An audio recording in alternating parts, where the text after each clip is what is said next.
தேவன் தாமே நம் அனைவரோட கூட இருந்து ஆசீர்வதிப்பாராக. இன்னைக்கு நம்ம பார்க்க போகிற ஜெப செய்தி என்னவென்றால், ஒலிவ மர தோட்டம். அந்த தோட்டம் என்றைக்கும் இருக்குதா? இருக்குது. ஆனால் அவர் இருக்கும்போது எவ்வளோ மரம் இருந்ததுன்னு தெரியும். இன்றைக்கி அந்த தோட்டத்தை இன்னும் வச்சுருக்குறாங்க. அந்த தோட்டத்துக்கு பேர் என்ன? கெத்சமனி தோட்டம்னு சொல்லிட்டு சொல்லப்படுது. மீட்பர் என்ன செய்கிறாரு? தம்முடைய சீஷரோட கெத்சமனி தோட்டத்துக்கு போகிறார். இதான் முதல் முறையாக போகிறாரா? அவருக்கு அடிக்கடி அது போகிற வழக்கம் உண்டு. என்ன செய்வாராங்க? போய் ஜெபம் பண்ணுறதுக்கெல்லாம் போயிருக்கு. இப்போ சீஷர்கள் போகிறாங்க. அந்த இடத்துக்கு போகும்போது அன்னைக்கு பௌர்ணமியாக இருந்ததும். கெத்சமனி தோட்டத்தில் அழுதறுதல் அரெஸ்ட் பண்ணுறாங்களே, அந்த நாள் எப்போவா என்னவா இருந்ததா? பௌர்ணமியாக இருந்ததும். மேலே வானத்தில் மேகமே இல்லையா? மேகம் இல்லாமல் அப்போ எப்படி இருந்திருக்கும்? வெளிச்சம். அந்த மலையே வெளிச்சமாக இருந்திருக்கும். அன்னைக்கு அந்த பஸ்கா பண்டிகை நேரத்தில் ஜனங்கள் எல்லாம் அப்படி இப்படி போயிட்டு வந்துட்டு இரவு நேரத்தில் என்ன செஞ்சிட்டாங்க? எல்லாரும் அவங்கவுங்க வீட்டில் போய் ரெஸ்ட் எடுத்து தூங்க ஆரம்பிச்சிட்டாங்க எல்லாரும். அப்போ அந்த எருசலேமே அமைதியாகிடுச்சு. பஸ்கா பண்டிகை நேரத்தில் ஜனங்கள்லாம் ஆகுன்னு தான் எவ்வளோ கூச்சலாக இருந்திருக்கும். ரோடு கேடு எல்லாம் கத்திக்கிட்டு இப்படி பேசிக்கிட்டு இப்படிலாம் இருந்தது. சைலண்ட்டாகிடுச்சு அந்த நகரம். இயேசு சீரியஸாக பேசிக்கிட்டே வரார். சில விஷயங்களை சீஷர்களோட பேசிக்கிட்டே வரார். அந்த கெத்சமனி தோட்டம் வரைக்கும் வரார். அது உள்ளே வந்த கையோட, உள்ளே பூந்த கையோட சைலண்ட் எங்கே சைலண்ட் ஆகிட்டாரு? கெத்சமனி தோட்டத்துக்குள்ளே வந்தோன்னே எல்லாமே சைலண்ட்டாக அப்படியே பேசாமல் பேசுறது நிறுத்திக்கிட்டார். இவங்க பார்க்குறாங்க, என்ன நல்லா பேசிகிட்டு வந்தார், ஏன் நிறுத்திட்டாருன்னு தெரியல அப்படின்ட்டு பார்க்குறாங்க.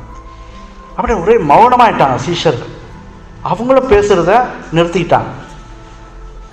குழப்பத்தோடு அவர் முகத்தை பார்க்குறாங்க.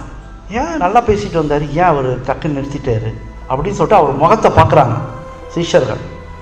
அவங்க இந்த மாதிரி அவர் மௌனமாக கவலையோடு இருந்ததை பார்த்தது இல்லையா? அந்த அளவுக்கு அவர் சைலண்ட்டாக, அதே நேரத்தில் கவலையாயிட்டாராம். முகம் எப்படி ஆகிட்டான்? இப்போ கவலையாயிட்டார் முகம். அப்போ அவர் தொடர்ந்து நடந்து போயிட்டு இருக்கார். உள்ள அப்படியே போயிட்டு இருக்கும்போது இன்னும் அவருக்கு என்ன ஆகிட்டு இருக்குதான்? இன்னும் கவலை அதிகமாகுதான். இன்னும் அப்படி பாரம் அப்படியே ஒரு மாதிரி ஆகிறாராம். இன்னும் உள்ளே போகிறதுக்கு முன்னாடி இருந்தாலும் யாருக்கும் அவர் இடத்துல கேட்கறதுக்கு தைரியம் இல்லையா பேசுறது சீஷர்கள். அவர் என்ன செய்றாரு? அப்படியே தடுமாறி போகிறாராம் அந்த தோட்டத்துக்குள்ள. ஏன் என்ன நடக்க போகுது? அவர் அந்த தோட்டத்தில் நுழைஞ்ச உடனே இங்கேயே அமர்ந்துருங்க. வந்த சீஷர்கள்ட்டெல்லாம் என்ன சொல்கிறாரு? இங்கேயே இருங்க, இங்கே அமர்ந்துருங்க, ஜெபம் பண்ணுங்க அப்படி சொல்லிட்டு அவங்கள்ட்ட சொல்கிறாரு. எதுக்கு ஜெபம் பண்ண சொல்கிறாரு? யாருக்காக ஜெபம் பண்ண சொல்கிறாரு? இயேசு கிறிஸ்துக்காக ஜெபம் பண்ண சொல்கிறாரா? யாருக்காக ஜெபம் பண்ண சொல்கிறாரு? சீஷர்களுக்காக. எதுக்கு? இன்னும் கொஞ்ச நேரத்தில் என்ன வரப்பாங்க? ஓடப்பாங்க. எதுக்கு? அரெஸ்ட் பண்ண வரும்போது இருக்கணும், தைரியமாக இருக்கணும். அப்போ சோர்ந்து போகக்கூடாது. அந்த நேரத்தில் சோர்ந்து போகக்கூடாது, தைரியமாக நிற்கணுங்கிறதுக்காக அவர் என்ன செஞ்சார்? மற்ற சீஷர்களெல்லாம் அங்கேயே இருங்க, ஆனால் ஜெபம் பண்ணிட்டு இருங்கன்னு ஒரு ஆலோசனை கொடுத்துட்டு. இயேசு கிறிஸ்து மாத்திரம் தான் தெரியும் என்ன நடக்க போகுதுன்ட்டு. அவங்களுக்கு தெரியுமா என்ன நடக்க போகுதுன்னு? அப்படியே விட்டடிச்சு அவரை விட்டுட்டு தனியாக விட்டுட்டு ஓடினாங்களே, அதுமாதிரி நடக்க போது அவங்களுக்கு தெரியுமா? தெரியாது. அதனால ஜபத்தில் முன்னாடி இருன்றாரு. அந்த சோதனையிலேருந்து மீட்டு ஓடிடலான்றாரு. ஆனால் அது நமக்கு ஒரு படமாக இருக்குது. சோதனை எப்போ வரும், எந்த ரூபத்தில் வரும் நமக்கு தெரியாது. எப்படி இருக்கணுமா நம்ம? இயேசு கிறிஸ்து என்ன சொல்கிறாரா? ஜபம் பண்ணு. அப்போ ஜபம் பண்ணும்போது என்ன சொல்லணும்? ஒவ்வொரு நாளும் எந்திரிச்சு ஜபத்தில் என்ன சொல்லணும்? எங்களை சோதனைக்குட்பண்ணாமல் தீமை நின்று ரட்சித்து பாதுகாத்தோம், எங்களை சுற்றி வேலி அடைத்தாலும் சாத்தானின் தாக்குதல்கள் எதுவும் எங்களை மேற்கொள்ளாதபடிக்கு எங்களை காவந்து பண்ணும், பார்த்து கொள்ளும் சொல்லிட்டு எப்போ இருக்கணும்? காலையிலே ஜபத்தில் கடவுள்கிட்ட வச்சது. அப்போ அந்த ஜபம் பரலோகத்துக்கு போயிடுது. போகும்போது அவர் என்ன செய்யறாரு? வேண்டிய நம்ம கேட்டுட்டோமா? கேட்டுட்டு கொடுக்காம இருப்பார் அவரு. என்னத்தை கேட்டோம்? சோதனைக்குட்பண்ணாலும் தீமின்று ரட்சித்தலும் கேட்டுமல்ல. அப்போ அதற்கு வேண்டிய ஒரு பலனையும் தேவத்தொழிலையும் அனுப்புவார். எப்போதும் அடிக்கடி ஜபம் செய்ய வருவாங்களாம். இந்த கெத்சமனி தோட்டத்துக்கு சீஷர்களோட வருவாங்களாம். வரும்போது இவங்களுக்கு ஒரு பழக்கம் என்னன்னா, கொஞ்சம் நேரம் ஜபம் பண்ணுவாங்களாம், அப்புறம் என்ன செஞ்சுருவாங்க? அப்படியே தூங்கிடுவாங்க. பைபிளில் என்ன சொல்லுது? அதிகாலையில் என்னை கரெக்டா, அதிகாலையில் என்னை தேடினீங்கன்னா என்னை பார்ப்பன்றது. அப்போ அதிகாலை ஜபம் எப்படின்னு அவர் சொல்லிட்டு அப்போ கடவுளுக்கு தம்மை ஒப்பு கொடுக்கும்போது அதிகாலையில் தேடுங்க கண்டுபிடிகள் ஜபத்தோடு இருங்கன்னு சொல்லிட்டு 5 மணிக்கு எந்திரிச்சு ஜபம் பண்ணி பாருங்கள் எப்படி இருக்குன்னு சிந்தனை. அன்றைக்கி நாள் எப்படி இருக்கும்னு பாருங்கள். காலையில் விடிய காலையில் எழுந்திரிச்சு ஜபம் பண்ணுங்க. ஏன்னா ஏன் அந்த நேரத்தில் என்னுடைய கிருபை புதிதாக இருக்குதுன்னு சொல்கிறார் கடவுள். என்னுடைய கிருபை புதிதாக இருக்குதுன்னு ஆண்டவர் சொல்கிறார். அது மட்டும் இல்லை, உன் தூக்கத்தை கலைத்து கடவுள்கிட்ட பேச நீ எந்திரிக்கிறார். நீ தூக்கத்தை பெருசாக மதிக்கல, தூக்கத்தை கலைத்து கடவுள்கிட்ட பேச எந்திரிக்கிறார். அப்போ கடவுள் அதை ஆசீர்வதிக்கிறார், உங்களை ஆசீர்வதிக்கிறார். அது முக்கியமானதுன்னு தான் அங்கே சொல்கிறார். அவர் இரவு நேரத்தில் சீஷர்களோட அங்கே போகிற வழக்கம் அவருக்கு. ஆனால் அவங்க என்ன தூங்கிடுவாங்க, எப்போதும் தூங்கிட்டான். காலையில் தான் வந்து எழுப்பி விடுவாராம் இயேசு கிறிஸ்து அவங்கள, நல்லா தூங்கிடுவாங்களாம். அப்போ கூட பாரு, அவங்க பார்த்துட்டு அவங்கள தொந்தரவு படக்கூடாது, பரவாயில்ல தூங்கிட்டோம் அப்படின்னு சொல்லிட்டு இவர் முடிச்சுட்டு இருக்காரு. அப்போ இவர் முடிச்சுக்கிட்டு ஜெபம் பண்ணும்போது யாருக்கா ஜெபம் பண்ணியிருப்பாரு? சீஷர்களுக்கு ஜெபம் பண்ணியிருப்பாரா இல்லையா?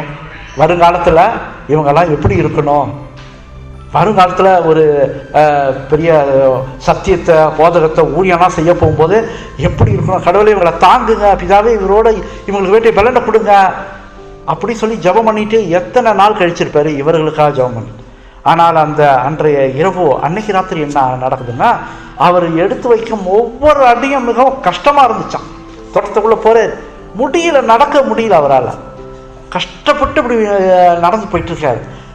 அவ்வளோ இது அவர் அவர் அவர் மாறுதல் உண்டாகுது. அவருக்கு ஒரு மாதிரி கவலையாயிட்டார். அவர் சத்தம் போட்டு தேம்பி கொண்டு போனார்னு சொல்லப்படுது. எப்படி இருந்திருக்கு பாருங்க. அவர் யாருக்காக இதெல்லாம்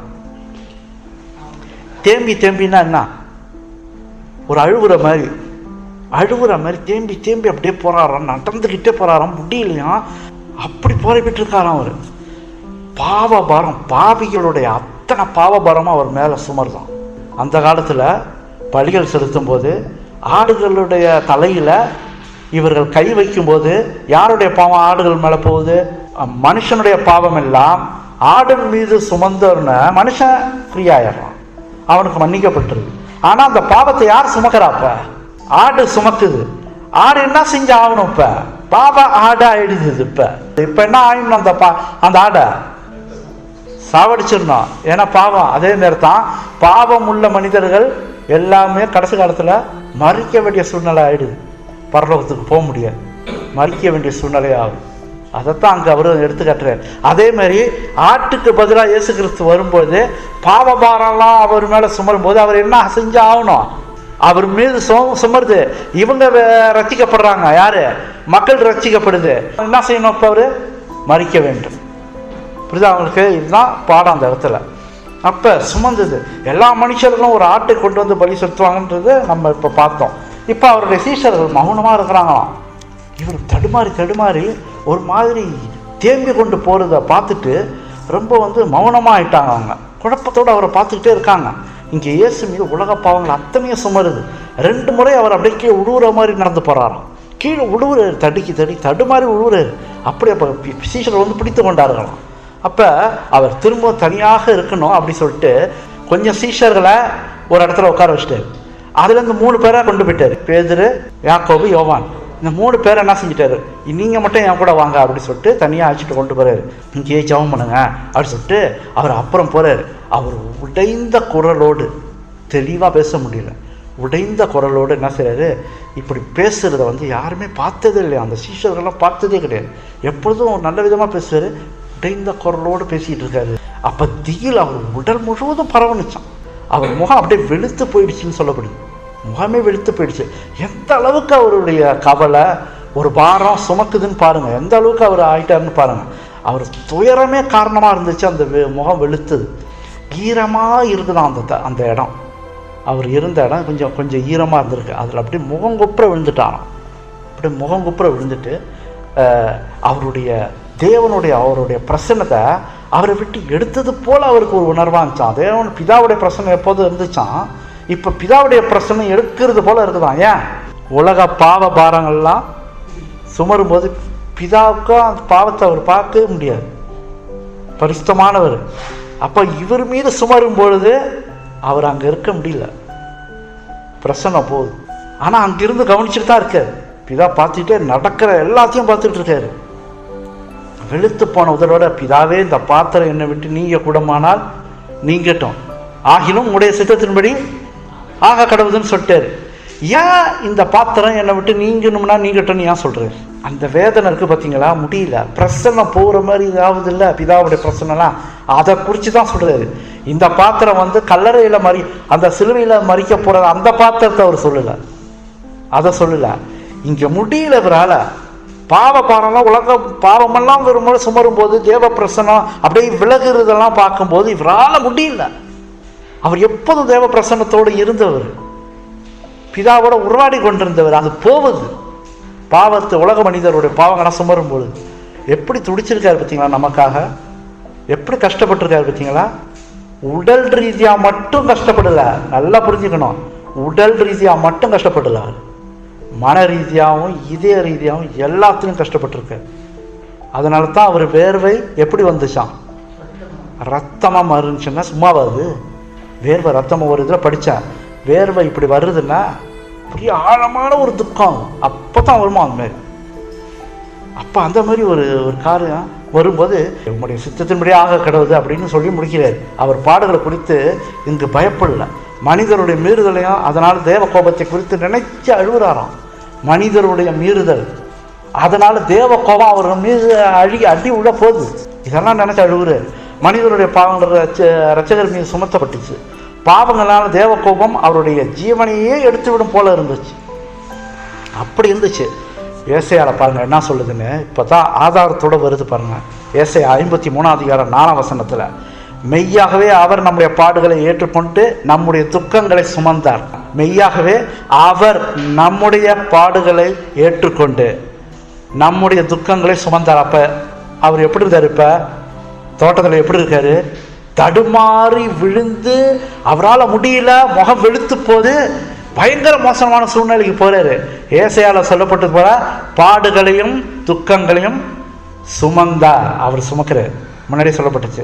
யோவான் 3:16 தேவன் தம்முடைய ஒரே பேரான குமாரனை விசுவாசிக்கிறவன் எவனோ அவன் கெட்டு போகாம நித்திய ஜீவனை அடையும்படிக்கு அவரை தந்தருளி இவ்வளவாய் உலகத்தில் அன்பு கூர்ந்தார்.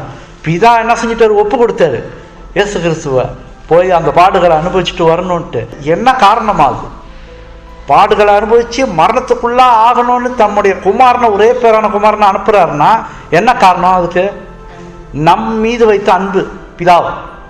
பிதா நம் மீது அவ்வளவு அன்பு வச்சிருக்காரு. அதனால தான் தன்னுடைய ஒரே பேரான குமாரனையே அனுப்புனார். அந்த அன்பை எப்படி சொல்லுவீங்க? இப்போ எப்படி நினைப்பீங்க? இந்த பக்கம் குமாரன் தடுமாறி அப்படியே கஷ்டப்பட்டு போயாரு, ரத்த சிந்தி கதறி அழுகுறாரு அப்படின்னு ஒரு அந்த பாடுகள் எல்லாம் நமக்காகப்படுறாரு. அது யாரு? அன்பு தான். இயேசுடைய அன்பும் தண்ணியை கொடுத்துட்டாரு. இயேசுடைய அன்பும் பிதா அங்கேருந்து அனுப்பி வச்சிருக்காரு, அவருடைய அன்பு. இதெல்லாம் நம்ம நினைச்சு கூட பார்க்க முடியாது. அடுத்தது ஏசாயா 53:6 நாம் எல்லாரும் ஆடுகளை போல வழி தப்பி திரிந்து, எல்லாரும் வழி தப்பி திரிஞ்சாங்களாம். எவனவன் தன் வழியிலே போனோம், எல்லாம் அவன் இஷ்டத்துக்கு செய்தான். கர்த்தரோ நம்ம எல்லாருடைய அக்கிரத்தையும் அவர் மேல் விட பண்ணினார். அவன் எல்லா அக்கிரமும் யார் மேல சுமருதான்? இயேசு கிறிஸ்து மேல சுமருது. ஏசாயா 53:12 அநேகருடைய பாவத்தை தாமே சுமந்து சொல்லப்படுது. அநேகருடைய பாவத்தை தாமே சுமந்து. எவ்வளவு பேருன்னு சொல்ல முடியுமா? எண்ணவே முடியாது. திரளான ஜனத்துடைய பாவம்லாம் அவர் தாமே சுமக்கிறார். அப்ப சுமக்கும் பொழுது தான் அவரால் என்ன செய்ய முடியல, ரொம்ப கஷ்டப்பட்டு அவர் முன்னேறி போறாரு. அவர் தமது மனித இயல்புல இருண்ட சக்தியின் இளவரசன். யாரு அவன்? இருண்ட சக்தியின் இளவரசன் யாரு? சாத்தான். அவர் மனுஷ ரீதியா இருக்கார், மனுஷனா இருக்கிறவர். தமது பிதாவினோட பிரசனம் போகுது ஒரு பக்கம், பிதாவுடைய பிரசனம் ஒரு பக்கம் போகுது, ஏன்னா பாவபாரத்தை சுமக்கிறாரு. இப்ப அடுத்த ஸ்டெப்பு என்ன ஆகும்? சாத்தான் தாக்குதல் வர ஆரம்பிக்குது. அவரை அடிச்சு சித்திரவதை பண்ணி நொறுக்க போறான். இப்ப சாத்தானுடைய தாக்குதல் ஆரம்பிக்குது. இதை தாங்க முடியாதுன்ற உணர்வு வந்துருச்சு அவருக்கு. ஒரு மாதிரி பயம் கலந்த ஒரு துக்கம் வந்துருச்சு அவருக்கு. இது எப்படி பயங்கரமா இருக்கும் அது சாத்தானுடைய தாக்குதல். மிக மிக கஷ்டப்பட்டார் அவர். தாங்காம போய் ஆண்டவர் போதும்னு சொல்லிட்டா என்ன நடந்திருக்கும்? பிதாவே போதும், என்னால முடியலன்னு சொல்லிட்டு இருந்தாருன்னா என்ன நடந்திருக்கும்? மனுஷனுடைய இனத்தை காப்பாற்றிருக்க முடியாது. கீழ்த்தரமாக கொண்டு போய் நாசம் பண்ணியிருப்பானோ சாத்தான். அடுத்தது என்ன நடந்திருக்கோம்? சாத்தான் ஜெயிச்சிருப்பான். அடுத்தது இந்த பூமி அவனுடைய ராஜ்யத்துமா இருக்கும். காப்பாற்றினது யாரு? நம்மளை காப்பாற்றினது யாரு? இப்ப இயேசு கிறிஸ்து தான். அவர் மட்டும் கஷ்டப்பட்டு பாடுகளை கடந்து போயில்ல, அடிச்சாங்க, கொண்டு போய் அந்த ஒரு ஜெயில போட்டாங்க, அவர் கண்ணத்தில் அரைஞ்சாங்க, சவுக்கால் அடிச்சாங்க. இதெல்லாம் அடுத்த ஸ்டெப். சாத்தானுடைய தாக்குதல் எப்படி இருக்கு பாருங்க. புரியுதா உங்களுக்கு? பிதாவுடைய பிரச்சனை அப்படி போகும்போது எப்படி வருது சாத்தானுடைய தாக்குதல்? படிப்படியா வந்துச்சா? கொண்டு போய் என்ன ஆயிடுச்சு? கடைசியா மறுநாள் மத்தியானம் 3 மணிக்குள்ள சாவடிச்சிட்டான். புரியுதா எப்படி இருந்துச்சு சாத்தானுடைய தாக்குதல்? கோபத்தை பாருங்க, சாத்தானுடைய கோபத்தில் தாங்கினதுனால என்ன ஆயிட்டான்? அப்ப அவர் தாங்கி பொறுமையா இருந்து தன்னை ஒப்பு கொடுத்து சிலுவையில் போய் அரைஞ்சோன்னா என்ன ஆயிட்டு? நம்ம காப்பாற்றப்பட்டுமா இல்லையா? சாத்தான் தோத்தானா இல்லையா? இந்த உலகத்தில் பாவம் மிகவும் கொடூரமா இருந்துச்சு, இருக்குது. அந்த கொடூரத்தை அவர் மீது சுமந்தனால நம்மளாம் தப்பிச்சோம். இப்போ உங்களுக்கு புரியுதா அன்பு எப்படிப்பட்ட அன்புன்னு? இந்த அன்பை எப்படி சொல்றது? எப்படி சொல்றது இந்த அன்பா? ஒரு நிமிஷத்துல பிதாவிட்ட அவர் கேட்டிருந்தாருன்னா, என்னால் முடியல கடவுள், என்னால் முடியல பிதாவே, என்னால் அதை தாங்கி கொள்ள முடியல, உங்களுடைய பிரச்சனை வரை என்னை விட்டு போகுது, என்னால் தாங்கி கொள்ள முடியல அப்படின்னு சொல்லியிருந்தா க்ளோஸ் பண்ணியிருப்பார். அந்த மீட்பின் திட்டம் க்ளோஸ் ஆகிருக்கும். பயங்கரமான சூழ்நிலையை சந்திச்சிருக்கோம் இந்த பூமி. யோசிச்சு பாருங்க. கிறிஸ்துவுக்கும் சாத்தானுக்கும் இடையே நடந்த அந்த போராட்டத்தில் அந்த தலைவிதியே ஆபத்தில் இருந்தது. அந்த வனாந்தரத்தில் இயேசு வந்து வெற்றி அடைந்தார் வனாந்தரத்தில். அப்ப எத்தனையோ சோதனையை கொடுத்து எப்படியாகிலும் அவரை கவுத்து விட வேண்டும் என்று அவன் பெரும் முயற்சி எடுத்தான். 40 நாள் அவர் சாப்பிடாம இருக்காரு. அவருக்கு என்ன தேவைப்படும்? பசி உண்டாயிட்டுன்னு வேதாந்தத்தில் சொல்லுது. அப்ப இவன் ஆசை காட்டுறான் அவர் எதையா சாப்பிடணும்ட்டு. யார் பேச்சை கேட்டுட்டு? இந்த சாத்தான் பேச்சை கேட்டுட்டு அவர் சாப்பிடணும். எப்பேற்பட்ட சோதனைகள் எல்லாம் வைக்கிறான் அந்த இடத்துல. எப்படி ஆகிலும் மீட்பின் திட்டம் உடைந்து போக வேண்டும், நான் வெற்றி அடைய வேண்டும் என்ற ஒரே நோக்கத்தோட அவன் இருந்தான். ஆனா சாத்தான் அந்த இடத்துல தோல்வி அடைஞ்சிட்டான். அவனால வெற்றி அடைய முடியல. நமக்கும் சோதனை வரும்போது, அதை கடந்து போகும்போது சாத்தான் கொஞ்ச காலம் நம்மளை விட்டு வைக்கிறோம். சில வேளைகளில் பெரிய சோதனை நம்ம இடத்துல வந்து அதை நாம் வெற்றி கொள்ளும் பொழுது கொஞ்ச நேரம் நம்மளை அப்படி விட்டு விடுறான். அடுத்து தொடர்ந்து அவன் சோதனை கொடுக்கறது இல்லை. ஆண்டவர் அதை தடுத்து விடுகிறார். கொஞ்ச நேரம் போறான், அப்புறம் போய் நம்மளை குறித்து பெரிய திட்டங்களை தீட்டுறான், திரும்ப வர்றான். எல்லாவற்றிலும் மேற்கொண்டு படி மேல் அப்படியே நாம் நடந்து கொண்டு போய் மேலே ஏறிக்கொண்டு போய் கொண்டு தான் இருக்க வேண்டும். சோதனை வருகிறது என்று படியிலே கீழே இறங்கி விடக்கூடாது. கீழே இறங்கி வந்தால் திரும்ப மேலே ஏறுவது இன்னும் கடினமாக ஆகிவிடும். மேலே மேற்கொண்டு போய்கொண்டே இருக்க வேண்டும். அப்ப இந்த சாத்தானை தான் சோதனைக்காரன் என்று வேதம் அழைக்குது. பார்த்தீங்களா? யாருக்கு சோதனை கொடுக்கிறது யாருன்றது வேதாமே சொல்லுது. கடவுள் சோதனை அனுமதிக்கிறார், அவர் கொடுக்கிறவர் அல்ல. ஆனால் இங்க சாத்தான் தான் சோதனைக்காரன் என்று வேதம் அழைக்கிறது. மத்தேயு 4:3 அப்பொழுது சோதனைக்காரன் அவரிடத்தில் வந்து என்று சொல்லப்படுகிறது. அப்ப யாருக்கு சோதனைக்காரன் என்று சொல்லுகிறதுன்னு பாருங்க. அவனுக்கு தான் இந்த சோதனையெல்லாம் கொடுக்கிறது அவன் தான். ஏதேன் தோட்டத்தில் யார் சோதிச்சா? ஆண்டவர் அனுமதிச்சார். அவர்கள் என்ன தீர்மானம் எடுக்க போகிறார்கள் என்று அவர் பார்த்து கொண்டிருந்தார். ஆனால் சோதனை வைத்தது தேவனா சாத்தான்? சோதனை கொண்டு வந்து லூக்கா 4:13 பிசாசானவன் சோதனையெல்லாம் முடித்த பின்பு சில காலம் அவரை விட்டு விலகி போனான். இயேசு கிறிஸ்துவ சோதிச்ச பிறகு அவரை விட்டு கொஞ்ச காலம் விலகி போனான் என்று இங்கு சொல்லப்படுகிறது. ஆகவே கொஞ்ச காலம் அவரை விட்டு விலகி இருந்தவன் இப்ப கெத்செமனே தோட்டத்துல அந்த 3 வருஷம் ஆண்டவருடைய ஊழியம் முடிந்து விட்டது, முடிகிற வேலையில விட்டது. இப்ப என்ன செய்யறான்? பெரிதான ஒரு கடைசி சோதனை அவருக்கு வைக்கிறான். கடைசி சோதனை, பெரும் சோதனையா அவர் கடந்தாக வேண்டும். அவருக்கு கொடுக்க போறான். அந்த சோதனை மிக பயங்கரமானது, மரணம் வரைக்கும் சென்றது என்றால் யோசிச்சு பாருங்க, எப்பேற்பட்ட ஒரு சோதனையாக இருக்கிறது. மரணம் வரைக்கும் அந்த சோதனை கொண்டு செல்லப்பட்டது. 3 வருடமாக ஊழியத்தின் பணியை நிறைவேற்றி கொண்டிருந்தால் பயங்கரமான ஒரு அசைவு இருந்தது. அந்த 3.5 வருடமாக பெரிய வெளிச்சத்தை ஜனங்கள் கண்டார்கள். ஆனால் இங்கேயோ சாத்தான் அந்த 3.5 வருடம் ஒரு பெரிய திட்டம் தீட்டு கொண்டிருந்தான். இவரை எப்படி சோதனைக்குள்ளாக்கி எப்படி நாம் வெற்றி அடைய வேண்டும் என்று பெரும் திட்டம் தீட்டு கொண்டிருந்தான். இந்த திட்டங்கள் எல்லாம் வகுத்து ஆயத்தமாக இருந்தான், எப்படி கவிழ்க்க வேண்டும் என்று. இயேசுவை சுற்றி இருக்கும் சூழ்நிலை சந்தர்ப்பங்கள் எல்லாமே ஆபத்தில் இருந்து, அவர் தோல்வி அடைந்தால் மனிதனை காப்பாற்ற முடியாது, அகோர முடிவாக இருக்கும். யோசிச்சு பாருங்க, நோவா காலத்தில் ஏன் தேவன் ஜலப்பிரளயத்தை கொடுத்து முழுவதுமாக அழித்தார்? அந்த 8 பேர் மாத்திரம் தவிர மற்ற எல்லாரையும் ஏன் அழித்தார் என்பதை நாம் புரிந்து கொள்ள வேண்டும். அப்படி சீர்கெட்டதாக போய்விட்டது. அந்த அளவிற்கு சாத்தான் இந்த உலகத்தையே தன்னுடைய பக்கத்தில் எடுத்துக்கொண்டான். அந்த தீர்க்க தரிசன புஸ்தகத்தெல்லாம் பார்த்தீங்கன்னா மனித இனம் வேறு விதமாக போய்விட்டது. மனிதனை பார்க்க முடியாத முகமாக ஆகிவிட்டதாம். எதோ கலப்படம், மிருகங்களில் கலப்படம், மனிதர்களில் கலப்படம், குரங்கை போல ஒரு சில ஜனங்கள்லாம் அந்த மாதிரி ஆயிட்டாங்க. அந்த மாதிரி சாத்தானுடைய கண்ட்ரோல் அவன் கரத்தில் இருக்கும் பொழுது தேவன் முழுவதுமாக அழிக்க வேண்டிய சூழ்நிலை வருதுன்னா யோசிச்சு பாருங்க. இங்க அவர் சோதனைகளை மேற்கொண்டு ஜெயித்திராவிட்டால் எந்த நிலைமைக்கு ஆகியிருக்கும் என்று யோசிச்சு பாருங்க. காப்பாற்றி இருக்கவே முடியாது மனித இனத்தை. இதுல இருந்து உங்களுக்கு நமக்கு புரியுதா? இயேசு கிறிஸ்துவினுடைய அன்பு எப்பேற்பட்டது, அது விலை உயர்ந்தது கூட.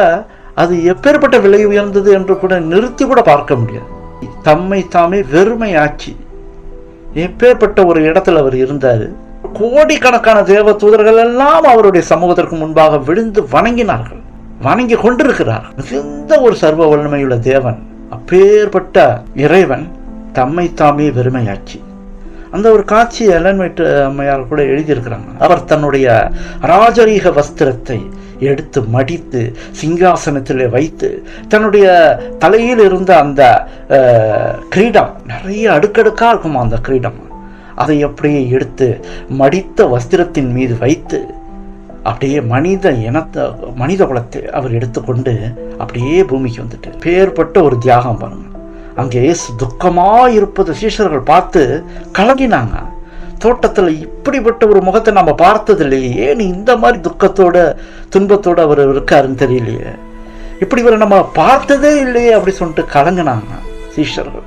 ஆனால் சோர்வாக இருந்த அவங்க கடைசியில் என்ன செஞ்சிட்டாங்க? சோர்வாக காணப்பட்டு ரொம்ப அந்த இதில் ரொம்ப எங்கெங்கேயோ போய் சுற்றிக்கிட்டு ஊழியத்தெல்லாம் பண்ணிக்கிட்டு அவங்க வரும்பொழுது இரவு நேரத்தில் எல்லாருக்கும் சோர்வு உண்டாகி எல்லாரும் நித்திரை அடைந்து கொள்வது அது எப்போதும் நடக்கிறது தான். அதுவும் பெரிய பெரிய பயணத்திலேருந்துலாம் வரும்பொழுது அவ்வளோ தூரம் நடந்து வந்தவர்களுக்கு என்ன ஆயிடுச்சு? களைப்பாக ஆயிட்டு அவங்க என்ன சொன்னாங்க? இயேசுவும் அவர்களோடு நடந்தவர் தானே, அவர் இரவு முழுக்க விழித்து கொண்டு ஜெபம் பண்ணி கொண்டிருக்கிறார். ஆனால் இவர்களால் தாங்க முடியல. அவங்க கடைசியில் இயேசுவாவது அவருடைய வேதனையில் கைவிட்டு இவங்க என்ன செஞ்சிட்டாங்க? உறங்கி விட்டார்கள். எல்லா சீஷர்களும் உறங்கிட்டாங்க. 1 மணி நேரத்திற்கு பிறகு இயேசு என்ன செய்றாரு? அவருக்கு மனித தயவு தேவைப்பட்டுச்சு. இந்த உலக பாவங்கள் எல்லாம் அவர் மீது சுமருது. ஏனென்றால் பிதாவுடைய பிரசன்னம் கொஞ்சம் கொஞ்சமாக அவர் இடத்துல இருந்து போகுது. அந்த உலக பாவ பாரங்கள் எல்லாம் சுமருது. எப்படி ஆட்டை பலி செலுத்தி மனிதனுடைய பாவங்கள் எல்லாம் ஆடு மீது சுமந்து, அப்ப அந்த ஆடு அதற்கு மீது உயிரோடு இருக்கக்கூடாது, அது பலியாக வேண்டும் என்ற ஒரு இது வருதோ, அதே போல இயேசுவின் மீது பாவ பாரங்கள் எல்லாம் சுமந்து அவர் பலியாகிற சூழ்நிலை வருகிறது. அவருக்கு தயவு தேவைப்பட்டுச்சு. அவர் மனிதனுடைய ஒரு தயவு தேவைப்படுது. அங்கேருந்து வந்து பார்க்கிறாரு, அந்த 12 சீஷர்களும் தூங்கி கொண்டிருக்கிறார். கஷ்டப்பட்டு எழுந்து வந்து பார்க்கிறாரு, முடியல, அவரால் எழுந்திருக்க கூட முடியல. மிகப்பெரிய வேதனையோடு கஷ்டப்பட்டு எழுந்து வந்து நிற்கிறாரு. ஆனால் கண்ட காட்சியோ ஒருத்தவங்க கூட அவருக்கு ஆறுதல் சொல்ல ஒரு வார்த்தை கூட இல்லை. எல்லாரும் உறங்கி கொண்டிருக்கிறார். இந்த கஷ்டமான சூழ்நிலையில் ஒருவருக்கு கூட அவருக்கு ஆறுதல் சொல்ல முடியல. அவர் உடனே தலை குனிந்து சாய்ந்து பேதுரு பக்கம் வந்து அவர்கிட்ட என்ன கேட்கிறார்? சீமோனு, நித்திரை பண்ணுகிறாயா? 1 மணி நேரம் நீ விழித்திருக்க கூடாதா? 1 மணி நேரமாச்சும் நீ விழித்திருக்க கூடாதா சீமோனேன்னு சொல்லிட்டு கேட்குற. சீமோன்ட்ட வந்து இப்படி நித்திரையில் இருந்த சீஷர்கள் அவரை ரோமர்கள் பிடிக்க வந்த போது எல்லாரும் ஓடி போய் விட்டார்களே. தைரியமாக நிற்கக்கூட இல்லாமல் போய்விட்டது. அவர்கள் 1 மணி நேரமாவது அவரோடு கூட விழித்து கொண்டிருந்தால் இப்படிப்பட்ட சம்பவம் இருக்கும்போது அவர்கள் நின்று இருப்பார்களே அவரோடு கூட. நினைச்சு பாருங்க. இப்ப எப்பொழுதும் அவர் 12 சீஷர்களோடு எங்கு போனாலும் இருந்து கொண்டிருந்தார். தூங்கும்போது அவர்களோடு உறங்கி கொண்டிருந்தார், சாப்பிடும் போதும் இருந்தார், எங்கே போனாலும் அவர்கள் கூடவே இருந்தார்கள். இதோ ஆபத்து நெருங்கி வரும் பொழுது ஒருவர் கூட இல்லையே பக்கத்துல. எல்லாரும் அவரை விட்டு விலகி ஓடும்போது தனியாக நிற்கிறார் அவர். மேற்கொள்ள வேண்டிய அந்த சோதனை கடந்து செல்ல வேண்டிய ஒரு சூழ்நிலையை பாருங்க. தனியாக நிற்கிறார் அவர். இப்படி நித்திரையில் இருந்த சீஷர்கள் அவரை என்ன செஞ்சாங்க? ரோமர்கள் பிடிக்க வந்த போது ஓடிவிட்டாங்க. மார்க் 14ஆம் அதிகாரம் 38ஆம் வசனத்துல, மார்க் 14ஆம் அதிகாரம் 38ஆம் வசனத்துல, நீங்கள் சோதனைக்குட்படாதபடிக்கு விழித்திருந்து ஜெபம் பண்ணுங்கள். ஆவி உற்சாகம் உள்ளதுதான், மாம்சமோ பலவீனம் உள்ளது. யார் சொல்றாரு? இயேசு கிறிஸ்து சொல்றாரு. நமக்கு எல்லாருக்கும் இன்றைக்கும், அன்றைக்கு மாத்திரம் சொல்லல, அன்றைக்கு இதை கேட்ட ஜனங்களுக்கு மாத்திரம் அல்ல, இது இன்றைக்கு நமக்காக எல்லாருக்காகவும் சொல்லப்படுகிற ஒரு வார்த்தை என்னவென்றால், நீங்கள் சோதனைக்குட்படாதபடிக்கு விழித்திருந்து ஜெபம் பண்ணுங்கள். அதனால தான் நாம் ஜெபம் பண்ணும் போது எங்களை சோதனைக்குட்படாமல் ஆண்டவரே நீ ரட்சித்து பாதுகாத்தரும் என்று ஒவ்வொரு ஜெபத்திலையும் காலையிலே நாம் ஜெபம் செய்ய வேண்டும். அன்றைய நாள் முழுக்க எனக்கு என்ன நேரிட போகிறது என்பதை தெரியாது. என்னை சுற்றி வேலி அடைத்தரணும் ஆண்டவரே. எனக்காக நீர் ஆண்டவர் சோதனைக்குட்படாமல் தீமையை ரட்சித்து பாதுகாத்தரணும். தயவுசெய்து நான் சோதனையிலே விழுந்து விடக்கூடாது ஆண்டவரே என்று நாம் ஜெபத்திலேயே வைத்து விட வேண்டும். 1 கொரிந்தியர் 10ஆம் அதிகாரம் 13ஆம் வசனத்துல, 1 கொரிந்தியர் 10ஆம் அதிகாரம் 13ஆம் வசனத்துல, மனுஷருக்கு நேரிடுகிற சோதனையே அல்லாமல் வேறே சோதனை உங்களுக்கு நேரிடவில்லை. தேவன் உண்மையுள்ளவராயிருக்கிறார். நன்றாக அதை கவனித்து பாருங்க. மனுஷனுக்கு நேரிடுகிற சோதனையைத்தான் உங்களுக்கு கொடுக்கிறேன். உங்களால் தாங்கிக் கொள்ற அளவுக்கு தான் நான் அதை அனுமதிக்கிறேன். அது ஏனென்றால் ஆண்டவர் உண்மையுள்ளவராக இருக்கிறாரு. சாத்தான போல் இல்லை, ஆண்டவர் உண்மையுள்ளவராக இருக்கிறார். உங்கள் திராணிக்கு மேலாக நீங்கள் சோதிக்கப்படுகிறதற்கு அவர் இடம் கொடுக்க மாட்டாரு. அதான் இங்க சொல்லுது பைபிள்ல. திராணிக்கு மேல சோதனை கொடுக்காதபடிக்கு அவர் இடம் கொடுக்க மாட்டார் சொல்றாரு. அப்ப என்னத்துக்கு நமக்கு கவலை? நமக்கு ஏதாகிலும் சோதனை வரும் பொழுது இந்த வசனத்தை நீங்க நினைவு கூர்ந்து கொள்ளுங்கள். திராணிக்கு மேலாக சோதனைக்கு அவர் இடம் கொடுக்க மாட்டார். நமக்கு திராணி இருக்க வரைக்கும் தான் அந்த சோதனையிலே இடம் கொடுக்கிறார். 1 கொரிந்தியர் 10ஆம் அதிகாரம் 13ஆம் வசனத்திலே, சோதனையை தாங்கத்தக்கதாக சோதனையோடு கூட அதற்கு தப்பி கொள்ளும்படியான போக்கையும் உண்டாக்குவார். அந்த சோதனையை தாங்கிக் கொள்ளத்தக்கதாகவும் நமக்கு பலன் கொடுக்கிறார். அதிலிருந்து எப்படி தப்பித்து கொண்டு போக வேண்டும் என்றும் நமக்கு போக்கையும் உண்டாக்குவார். போக்கை உண்டாக்கும் போது அதை நாம் பயன்படுத்திக் கொள்ள வேண்டும். அதிலே நின்று கொண்டு ஏமாந்து விடக்கூடாது. இதைத்தான் ஆண்டவர் இங்கு அருமையான ஒரு வசனத்தின் மூலமாக நம்மை திடப்படுத்துகிறார், நம்மை பலப்படுத்துகிறார், நமக்கு ஆறுதல் கொடுக்கிறார். சோதனை வரும்போது பயப்படாத, மேற்கொண்டு போ. உனக்கு தகுந்த மாதிரி தான் அந்த சோதனையை வரும், அனுமதிக்கிறான். அதற்கு தப்பித்து போக வழியே நான் உனக்கு உண்டாக்குறேன். அதனால நீ கவலைப்படாத அப்படின்னு என்று ஆண்டவர் சொல்றார். யாக்கோபு 1ஆம் அதிகாரம் 12ஆம் வசனத்துல, யாக்கோபு 1ஆம் அதிகாரம் 12ஆம் வசனத்துல, சோதனையை சகிக்கிற மனுஷன் பாக்கியவான். அவன் பெரிய பாக்கியம் பெற்றவன். சோதனையை சகிக்கிற மனுஷன் அவன் உத்தமன் என்று விளங்கின பின்பு கர்த்தர் தம்மிடத்தில் அன்பு கூறுகிறவருக்கு வாக்குத்தத்தம் பண்ணின ஜீவக்கிரீடத்தை பெறுவான். எப்படி ஜீவக்கிரீடத்தை பெறணும்னா, சில சோதனைகளை நாம் சகித்து கொள்ள வேண்டும். அப்படி கடந்து செல்லும் போது நாம் பாக்கியவனாக இருக்கிறோம். எப்படி நாம் பாக்கியவனாக இருக்கிறோம்? கர்த்தர் தம்மிடத்தில் அன்பு கூறுகிறவர்களுக்கு. கர்த்தர் தம்மிடத்தில் நாம் ஆண்டவரத்தில் எப்படி அன்பு கூற வேண்டும்?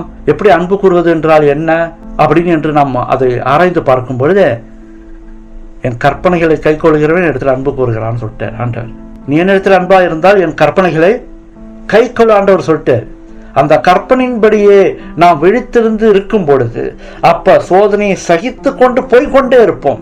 பாக்கியம் பெற்றவர்களாக சகித்து கொண்டு போய்கொண்டே இருப்போம். அப்படி போய்கொண்டே இருக்கும் பொழுது, கற்பனையை கையிலே வைத்து கொண்டு நடந்து கொண்டே இருக்கும் பொழுது, வாக்குத்தத்தம் பண்ணின ஜீவ கிரீடத்தை நமக்கு ஆண்டவர் கொடுப்பார். அவன் பெறுவான் என்று எழுதப்பட்டிருக்கிறது. அது நிச்சயம், அதில் சந்தேகமே இல்லை. இயேசுவின் மார்பிலை சாய்ந்து கொண்டிருந்த யோவானு நித்திரையில் இருந்தான். அவர் எப்பொழுதும் போல இல்லாமல் வேறுபட்டிருக்கிறாரு. நடக்க முடியாமல் துக்க முகத்தோடு தள்ளாடுகிறாரு. என்ன ஆணுச்சு என்று ஒருவரும் அவரை குறித்து கவலைப்படாமல் உறங்கி விட்டார்கள். இயேசு மீது யோவானுக்கு மிகவும் அதிக அன்பா இருந்தது. அதிக அன்பு இருந்தது. எப்போதும் அவர் மார்பிலே சாய்ந்து கொண்டிருக்கிற மனிதன் அவன். அந்த அன்பினாலே அவனும் விழித்திருக்க வேண்டும். அவனும் கைவிட்டுட்டு ஓடிட்டான். யோவான் எப்படிப்பட்டவனாக இருந்திருந்தால் வெளிப்படுத்தின விசேஷம் அவனுக்கு வெளிப்படுத்தப்பட்டுச்சு, அவன் மூலியமாக நமக்கு கொடுக்கப்பட்டுச்சு. எப்பேற்பட்ட ஒரு பாக்கியம் பெற்றவனாக யோவான் இருந்திருக்கான். அவரை திடப்படுத்தக்கூட ஒரு மனித இனமும் இல்லை. பரலோகத்திலிருந்து ஒரு தேவதூதன் வருகிறது மட்டும்தான் இருந்தது. வேற யாருமே அவரை திடப்படுத்த ஆறுதல் கொடுக்க யாருமே இல்லை.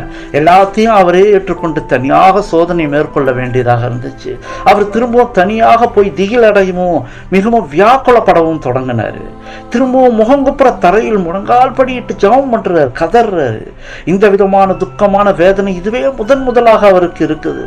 அதற்கு சாட்சி அங்கிருந்த மரங்கள் தான், வேற எதுவுமே இல்லை. இவர்கள்லாம் நித்திரை கொண்டிருக்கிறார்கள். தேவதூதர்கள் பரலோகத்திலிருந்து குறித்து கொண்டிருக்கிறார்கள், கண்ணோக்கி கொண்டிருக்கிறார்கள். பக்கத்தில் இருந்தது மரங்கள் தான் சாட்சி. அவர் ஜெபம் பண்ணுகையில ரத்த வேர்வை விழுகிறது. மிக மிக வேதனையில் உள்ளவர்களுக்கு தான் இப்படி வேர்வை ரத்தமாக வரும் என்று சொல்லப்படுகிறது. அது சில வேளை மரணத்திற்குள்ள ஆக்கிவிடும் என்றும் சொல்லப்படுகிறது. இப்பேற்பட்ட ஒரு சோதனையை அவர் தாங்கி கொண்டு போகின்றார். தாங்க முடியாத சோதனை நமக்கு இருக்குதா? தாங்க முடியாத துன்பம் நமக்கு இருக்குதா? தாங்க முடியாத சாத்தானின் தாக்குதல் நமக்கு இருக்குதா? நம் உலக இரட்சகரை கவனித்து பாருங்கள். உலக இரட்சகர் எப்படி அந்த வேதனைகளையும் துன்பங்களையும் சகித்து பொறுமையாக அதை முன்னேறி கொண்டு போனார். யாருக்காக என்ற கேள்வி நமக்கு வர வேண்டும். யாருக்காக இத்தனை துன்பங்களையும் பாடுகளையும் அவர் சகித்தார் என்ற கேள்வி நமக்கு வர வேண்டும். அதனால நாமும் வெற்றி அடைய முடியும் என்ற ஒரு நம்பிக்கை நமக்கு வர வேண்டும். இந்த பாடுகள் எல்லாம் முன்கூட்டியே அறிந்தவர் அவர். நான் சரி போனேன், மனுஷனுக்காக நான் போனேன்னாரு. அந்த பாடுகளை ஏற்றுக்கொள்கிறேன், மனிதன் மீட்கப்பட வேண்டும் என்று தம்மையே ஒப்பு கொடுத்தவரோடு நீண்ட காலமாக நாமும் வாழ வேண்டும். கடைசியா திரும்ப அவர் என்ன செய்யறாரு? முழங்கார் படிக்கிட்டு பிதாவிடம் ஜெபிக்கிறார். ஒரு தீர்மானத்தோடு ஒரு வார்த்தையை சொல்றாரு. என்ன சொல்றாரு வார்த்தைய? பிதாவே, உமக்கு சித்தமானால் இந்த பாத்திரம் என்னை விட்டு நீங்கும்படி செய்யும். என்ன பாத்திரம் அது? பாவ பாரம். உலகத்தினுடைய அத்தனை பேர் பாவம் அவர் மேல சுமருது. அவரால் முடியல, ரொம்ப கஷ்டமா இருக்கு, அவரால் முடியல. என்னை விட்டு நீங்கும்படி செய்ய, ஆயினும் என்னுடைய சித்தத்தின்படி எல்லாம் உங்களுடைய சித்தத்தின்படியாக கடவுள் என்று ஜெபம் பண்ணினார். இது நமக்கு ஒரு பெரிய பாடம். எதை கேட்டாலும் எனக்கு வேணும்னு நம்ம சொல்லிட்டு என்ன செய்யணும்? கடைசியா என்ன செய்யணும்? உம்முடைய சித்தத்தின்படியாக கடவுதுன்னு நம்ம சொல்லணும். உமக்கு தான் தெரியும் நான் கேட்கறது நல்லதா இல்லையா. உமக்கு தான் தெரியும் நான் கேட்டு பெற்றுக்கொண்டேன்னா பின்னாடி என்ன விளைவுகள் வரும்னு எனக்கு தெரியாதாண்ட. அதனால உம்முடைய சித்தத்தின்படியே ஆக கடவுள், நீங்க சொல்ற மாதிரியே நான் செய்யறேன். ஆனா என்னுடைய வேண்டுதலை நான் உங்கள்கிட்ட சொல்றேன். எனக்கு என்னென்ன தேவைப்படுதோ அதெல்லாம் உங்கள்கிட்ட சொல்றேன். ஆனா உம்முடைய சித்தத்தின்படியே ஆக கடவுதுன்னு சொல்லிட்டு ஆண்டவர் அப்படித்தான் ஜெபம் பண்ண கற்றுக் கொடுக்கிறார். அவர் செய்யறதை ஏன் எழுதுனுச்சு? ஏன் வேதாந்தத்தில் எழுதப்பட்டுச்சு? அவர் செய்த ஜெபம் தனியால ஜெபம் பண்ணியிருக்காரு. போய் சீஷர்கள் கூட இருந்தாங்களா? அவங்க அந்த பக்கம் தூங்கிட்டு இருக்காங்க. அப்ப ஜெபம் பண்ணிட்டு இருந்ததை யாரும் எழுதுனா? பரிசுத்தாவியை எழுத வச்சிருக்கு. அவருக்கு இருந்த திகில் எந்த அளவுக்கு அவர் வேதனையோட இருந்திருந்தா வேர்வையில என்ன ஆயிருக்கு? ரத்தம் வெளியாகுது வேர்வையில. அப்ப ரத்தமா வரும். தண்ணியில ரத்தத்தை அப்படி போட்டு ஒரு சொட்டு போட்டினா என்ன ஆகும்? ரோஸ் கலர் ஒரு மாதிரி ஆகும். அந்த மாதிரி இருந்துச்சு. அந்த ரத்தம் அப்படியே கலக்குது, வேர்வையோட கலக்குது. ரத்தம் கலந்து இப்படி வேர்வை வெளியே வருதுன்னா ரொம்ப பாதிக்கப்பட்டு, ரொம்ப மனசு ரொம்ப நொறுக்கப்பட்டு முடியல. அப்படிப்பட்டவங்களுக்கு தான் அது மாதிரி வருமா? இப்போ அது மரணத்துக்குள்ளா கூட போயிடுமா? சில பேர் செத்து போயிருக்காங்கன்னு சொல்லப்படுது. அந்த மாதிரி வரும்போது அந்த அளவுக்கு அவரது பாடுகள் நமக்காக, இந்த உலக மக்களுக்காக படுற. திரும்ப அவர் திரும்ப எந்திரிச்சு போய் ஒன்று அறியாத சீஷர்களுக்கு ஒன்றுமே புரியல. என்ன நடக்குது ஒன்றுமே புரிய மாட்டேது. இவர் ரொம்ப முகத்தை பார்க்கும்போது இந்த மாதிரி நம்ம பார்த்ததே இல்லையே அப்படின்னு சொல்லிட்டு அவங்களுக்கு ஒரு பயம் வந்துச்சு. ஆனாலும் என்ன செஞ்சிட்டாங்க? தூக்கம் அவங்கள விடல, நல்லா தூங்கிட்டு இருக்காங்க. இப்போ அவர் அங்கேருந்து வராரு, அவர்களுக்காக அவர் இடத்துல வராரு. அவங்க தூங்கி கொண்டிருந்தாங்க. அவர் அவங்களுக்கு முன்பாக நிற்கிறாரு. அவர் தூக்கத்திலேருந்து அப்படியே பார்க்குறாங்க, முடிச்சு பார்க்குறாங்க. பார்த்தா அவருக்கு முன்னாடி நிற்கிறார் அவர். அவர் முகத்தில் பார்த்த காட்சி என்னன்னா, முகத்துலலாம் என்ன இருக்குதான்? வேர்வை. இந்த மாதிரி பார்த்தது இல்லை. பயந்து நடுங்கினாங்க. இந்த மாதிரி இவரை பார்த்ததே இல்லை நம்ம. ஏன் அப்படி நடக்குது அவருக்கு? கடைசி ராத்திரி அவருக்கு அவர் நடுகிறாங்க. அவங்களுக்கு விவரிக்க கூட வார்த்தைகள் இல்லை. அப்படியே குழம்பி போய் அப்படியே வாயடைத்து நிற்கிறாங்களாம். ஏன் இப்படி இப்படி ஒரு பார்த்ததே இல்லையா, அவருக்கு என்ன ஆச்சு, ஏன் அப்படி இருக்க, அப்படியே ஆச்சரியத்தோட பார்க்குறாங்க. இப்போ அவரிடத்துல ஒன்றுமே பேசலையா. 2 தடவை போய் சொல்லியிருக்காரு, போய் விழிச்சிருந்தா ஜெபம் பண்ணுங்கன்னு. இப்போ 3ஆவது தடவை அவர் பார்க்கும்போது ஒன்றுமே பேசலாரு. பார்க்குறாரு, இவங்க பாட்டு தூங்கிட்டே இருக்காங்க. இப்போ சொல்லி என்ன பிரயோஜனம், 2-3 தடவை சொன்னார், சொல்லி என்ன பிரயோஜனம், அவங்க பாட்டு தூங்கிட்டு இருக்காங்க. திரும்ப அவர் போய் பிதாவை வணங்கும்படியாக கீழே முழங்கால உழுவுறாரு. திரும்பி போயிட்டு உலகத்தின் மக்களுடைய முடிவு எல்லாமே அந்த நேரத்தில் அவர் கையில் இருக்குது. என்ன அர்த்தம், அப்படி அவர் கையில் இருக்குன்னா என்ன அர்த்தம், தீர்மானிக்கிற நேரம் வந்துருச்சு. அந்த டைம் தான் தீர்மானம் எடுக்க வேண்டிய டைம் அது. அந்த நேரத்தில் வந்துருச்சு அவருக்கு. என்னால் முடியலன்னு விட்டுட்டாருன்னா மனிதனம் முடிஞ்சு போயிடுச்சு, ஃபைன், முடிஞ்சிருச்சு, அவ்வளோதான். அப்போ வானதூதர்கள் எதிர்பார்ப்போடு காத்துட்டு இருக்காங்களாம். தேவத்துலாம் எதிர்பார்ப்போடு காத்துருக்காங்க. என்ன முடிவு எடுக்க போறாரு, ரொம்ப கடும் வேதனை, ரத்த வேர்வை, என்ன முடிவு எடுக்க போறாரு தெரியலையே. இந்த பாத்திரத்தில் பானம் பண்ண முடியாது என்று அவர் சொல்லி இருக்கலாம், என்னால் முடியாது அப்படி சொல்லியிருந்தா அவர் ரத்த வேர்வையை தொடச்சி போட்டுட்டு மனுஷர்களை கை விட்டுருவான். அப்படி விட்டுருந்தா பாவிகளை தேவ கோபம் சும்மா விட்டுருக்குமா? பாவம் உச்சகட்டத்துக்கு போன போது தான் தேவன் கோபமா என்ன செஞ்ச, நோவ காலத்தில் மொத்தமாக அழிச்ச, உச்சகட்டத்துக்கு போயிடுச்சு. அப்ப இயேசு கிறிஸ்து கைவிட்டு இருந்தார்னா அந்த பாவம் உச்சகட்டத்துக்கு போயிடும். அந்த மனிதன் இனம் மொத்தமாகவே அழிஞ்சிருக்கும், ஒருத்தவனும் ரசிக்கப்பட்டிருக்க முடியாது. இந்த பயங்கரமான சூழ்நிலை தான் தேவகுமார்னு என்ன தீர்மானம் எடுக்க போறாரு, ஒரு கேள்விக்கு வந்துச்சு அந்த சூழ்நிலை. நடுக்கமான உதடுகளோடு அப்படி நடுங்குது அவர் வாய். நடுக்கத்தோட ஒரு வார்த்தையை சொல்றாரு. என்ன சொல்றாருன்னா, என் பிதாவே, இந்த பாத்திரத்தை நான் பானம் பண்ணினால் ஒழிய இதை என்னை விட்டு நீங்க கூடாதாகில் உங்களுடைய சித்தத்தின்படியாக கிடவது அப்படின்னு சொல்லிட்டு, இந்த பாத்திரத்துல நான் பானம் பண்ணித்தான் ஆகணும்னா அது அப்படியே ஆகட்டும், அப்படியே உங்களுடைய சித்தத்தின்படியே நான் விடுறேன் அப்படின்னு சொல்லிட்டு 3 முறை இந்த ஜெபத்தை ஏறெடுத்தாராம். எந்த ஜெபத்தை? என் பிதாவே, இந்த பாத்திரத்தில் நான் பானம் பண்ணினாலுடைய இது என்னை விட்டு நீங்க கூடாதாகி உங்களுடைய சித்தத்தின்படியாக கடவுள்னு சொல்லிட்டு 3 தடவை இந்த ஜெபத்தை ஏறெடுத்திருக்கு. யோவான் 1:29 இதோ உலகத்தின் பாவத்தை சுமந்து தீக்கிற தேவாட்டு குட்டின்னு சொன்னார்ல ஒருத்தவர். யோவான் சொன்னாங்க, நான் இப்ப இங்க நிறைவேறுது. என்ன நிறைவேறுது? தன்னை ஒப்பு கொடுத்துட்டார்ல, இதோ உலகத்தின் பாவத்தை சுமந்து தீர்க்கிற தேவாட்டுக்குட்டி. அவன் சொன்னான், யோவான் சொன்னான், நிறைவேறு. அந்த இடத்துல இயேசு தீர்மானம் எடுத்த போது இந்த வசனம் நிறைவேறுது. அவருக்கு முன்பாக சில காரியங்கள் அப்படியே தோணுதான், அப்படியே காட்சிகள் வருது. அவருக்கு முன்பாக சில காரியங்கள் தோன்றுது. என்ன காரியங்கள் தோன்றுது? கற்பனையெல்லாம் மீறி மீறி நடந்து அவங்க தாங்களே அழித்துக் கொள்கிறார்கள். அழிச்சுக்கிட்டு போகும்போது என்ன ஆகுது? கடைசியா பிதாவின் கோபத்துக்கு ஆளாவாங்க. இந்த ஜனம் அப்படித்தான் ஆகும். இயேசு கைவிட்டாருன்னா இந்த ஜனம் அப்படித்தான் ஆகும். என்ன ஆகும்? தாங்களே கெடுத்து கொண்டு போய் எங்க கடைசியா போய் முடியும்? தேவ கோபத்துக்கு ஆளாகி அழிஞ்சு போவார்கள். ரட்சிக்கிறதுக்கு யாருமே இருந்திருக்க முடியாது. இவர் தீர்மானம் எடுத்தனால்தான் ரட்சிக்கிறதுக்கு இருக்காரு. இன்னை வரைக்கும் தீர்மானம் எடுக்காத போயிருந்தாருன்னா ரட்சிப்பதற்கு ஒருத்தவங்களும் இருந்திருக்க முடியாது. 2வது, பாவத்தின் சக்தியும் தன்னை காப்பாற்றிக் கொள்ள மனிதனின் சக்தியோட தன்மையை அவர் பார்த்தார். பாவத்தின் சக்தியை பயங்கரமானது. பாவத்தின் சக்தி அதுல இருந்து இவனையே காப்பாற்றிக்க கொள்ள முடியாது. இந்த காட்சியா அவருக்கு முன்னாடி வருது. தீர்மானம் எடுக்கிற நேரத்துல இந்த காட்சி அவர் பார்க்கிறாரு. அப்ப எதுக்காக தீர்மானம் எடுத்தாரு? யாருக்காக எடுத்தாரு? இவன் சொந்தமா பாவத்தை விட்டு விலகி மீட்ப அடைய முடியாது, இவனால முடியாது. நான் மரிச்சாதான் இவனை முடியும், காப்பாற்ற முடியும், மனித குலத்தை காப்பாற்ற முடியும். ஆனா நான் மரித்துத்தான் ஆகணும். எனக்கு இப்படி இருக்கு, ரத்த வேர்வையா இருக்குது, கஷ்டமா இருக்குன்னு சொல்லிட்டு என்னால முடியலன்னு சொல்ல முடியாத சூழ்நிலை வந்துருச்சு அவர்கிட்ட. ஏன்னு தெரியுமா? அது என்ன காரணம் தெரியுமா? தேவன் மனுஷன் மீது வைத்த மாபெரிய அன்பு, மகாபெரிய அன்பு. மனித இனத்தின் விதி எப்படி முடியும்ன்றது அவர் பார்த்தாரு. தமது சாயல்ல படைக்கப்பட்ட மனுஷன், அவருடைய சாயல்லையும் அவருடைய ரூபத்தையும் நம்ம படைக்கப்பட்டோம்னா நம்ம யாரு? அவருடைய ரூபம் நமக்கு இருக்குது, அவருடைய சாயல் நமக்கு இருக்குது. எப்படி விடுவார் நம்மள?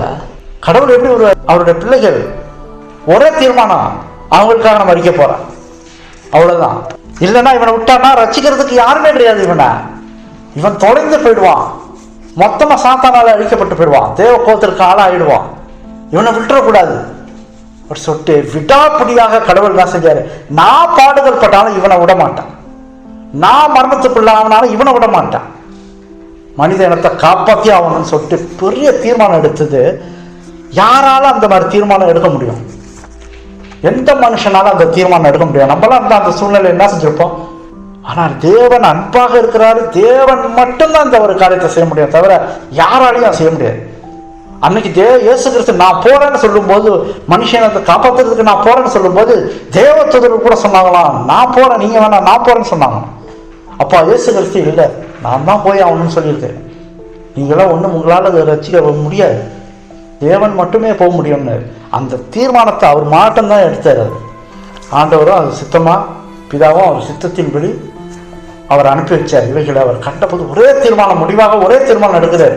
என் தீர்மானத்தினால உலக மக்கள் ரட்சிக்கப்படுவாங்க, நான் உலக மக்களை மீட்பான், நான் அவங்களை கைவிட்டு விட மாட்டேன், நான் உலக மக்களை ரட்சிப்பேன்.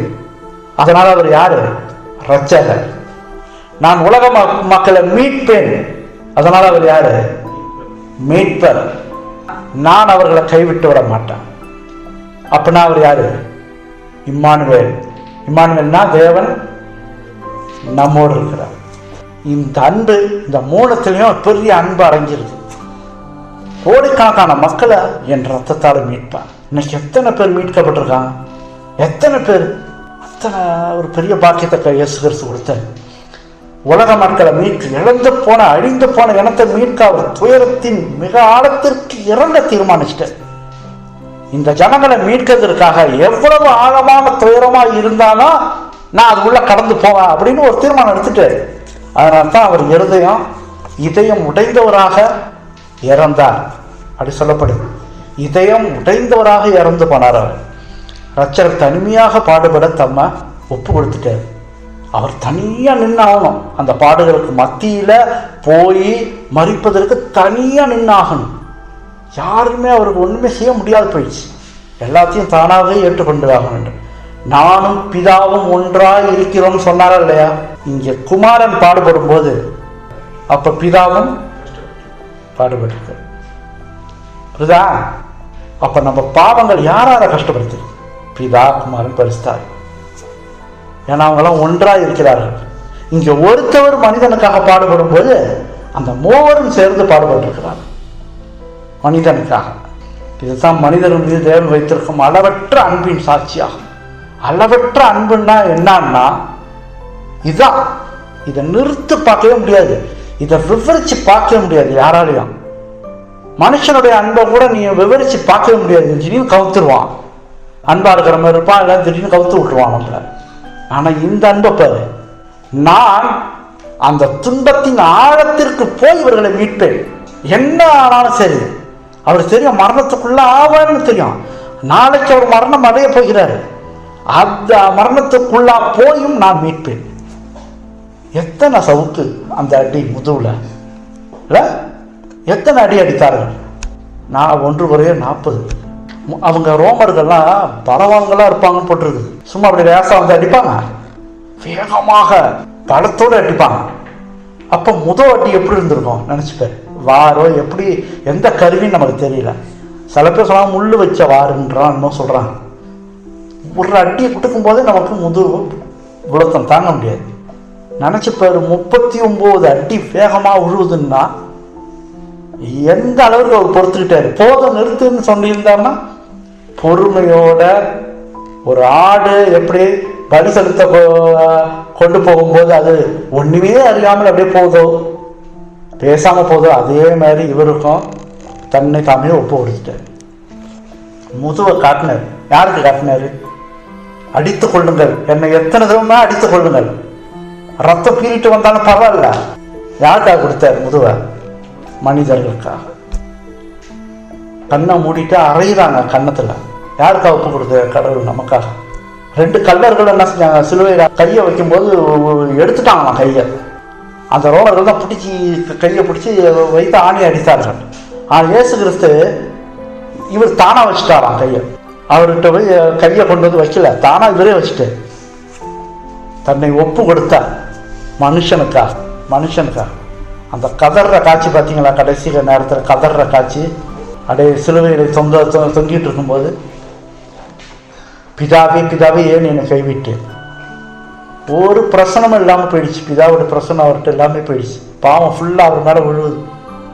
ஏற்றுக்கொள்கிறார். தனியாக விடுறாரு. தனியாக கைவிடப்பட்ட நிறைய தொங்கிட்டு இருக்காரு வானத்துக்கும் பூமிக்கும். இதெல்லாம் யாருக்கு? மகத்தான பெரிய அன்பினால அவர் நமக்காக அந்த அன்பை, அளவற்ற அன்பை கொடுத்தார். இதுதான் மனிதர்கள் மீது வைத்திருக்கும் அளவற்ற அன்பின் சாட்சி. இந்த சாட்சியை தவிர வேறு எதையும் நம்ம சொல்ல முடியாது. பெரிய சாட்சி. மனுஷனுக்கு தேவன் எப்படி அன்பு வைத்தாருன்ற சாட்சி இதில் தான் அடங்கியது. என் பிதாவே.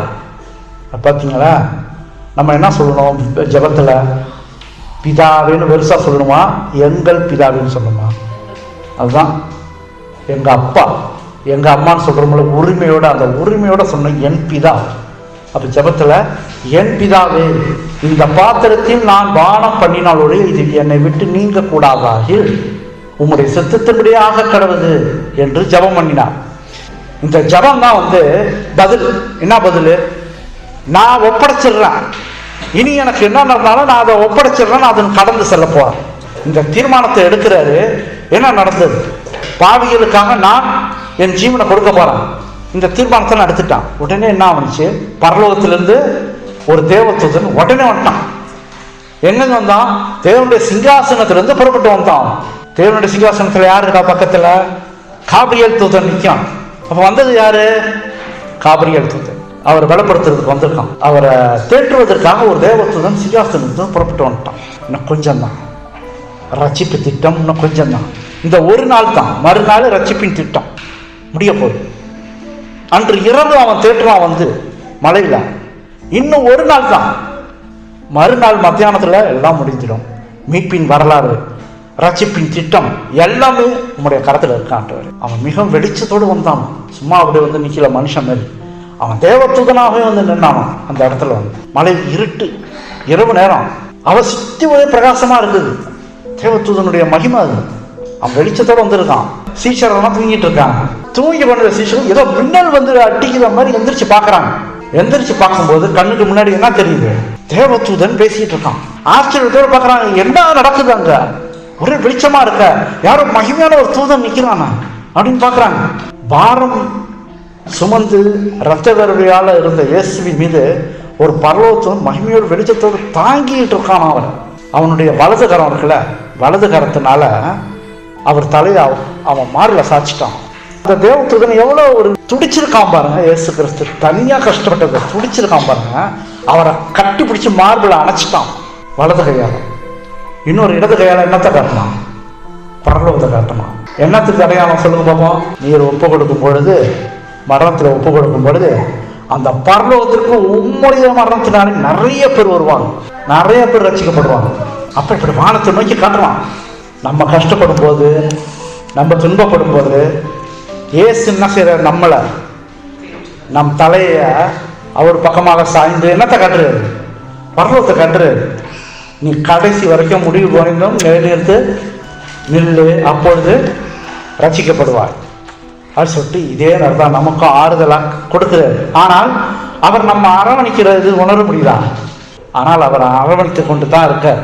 துன்பம் கஷ்டம் வரும்போது ஆண்டவர் என்ன சொன்னாரு, என்ன செய்தார்ன்றதை மட்டும் நம்ம கவனிக்கணும். அவருடைய சூழ்நிலையில் என்ன செய்தாரு?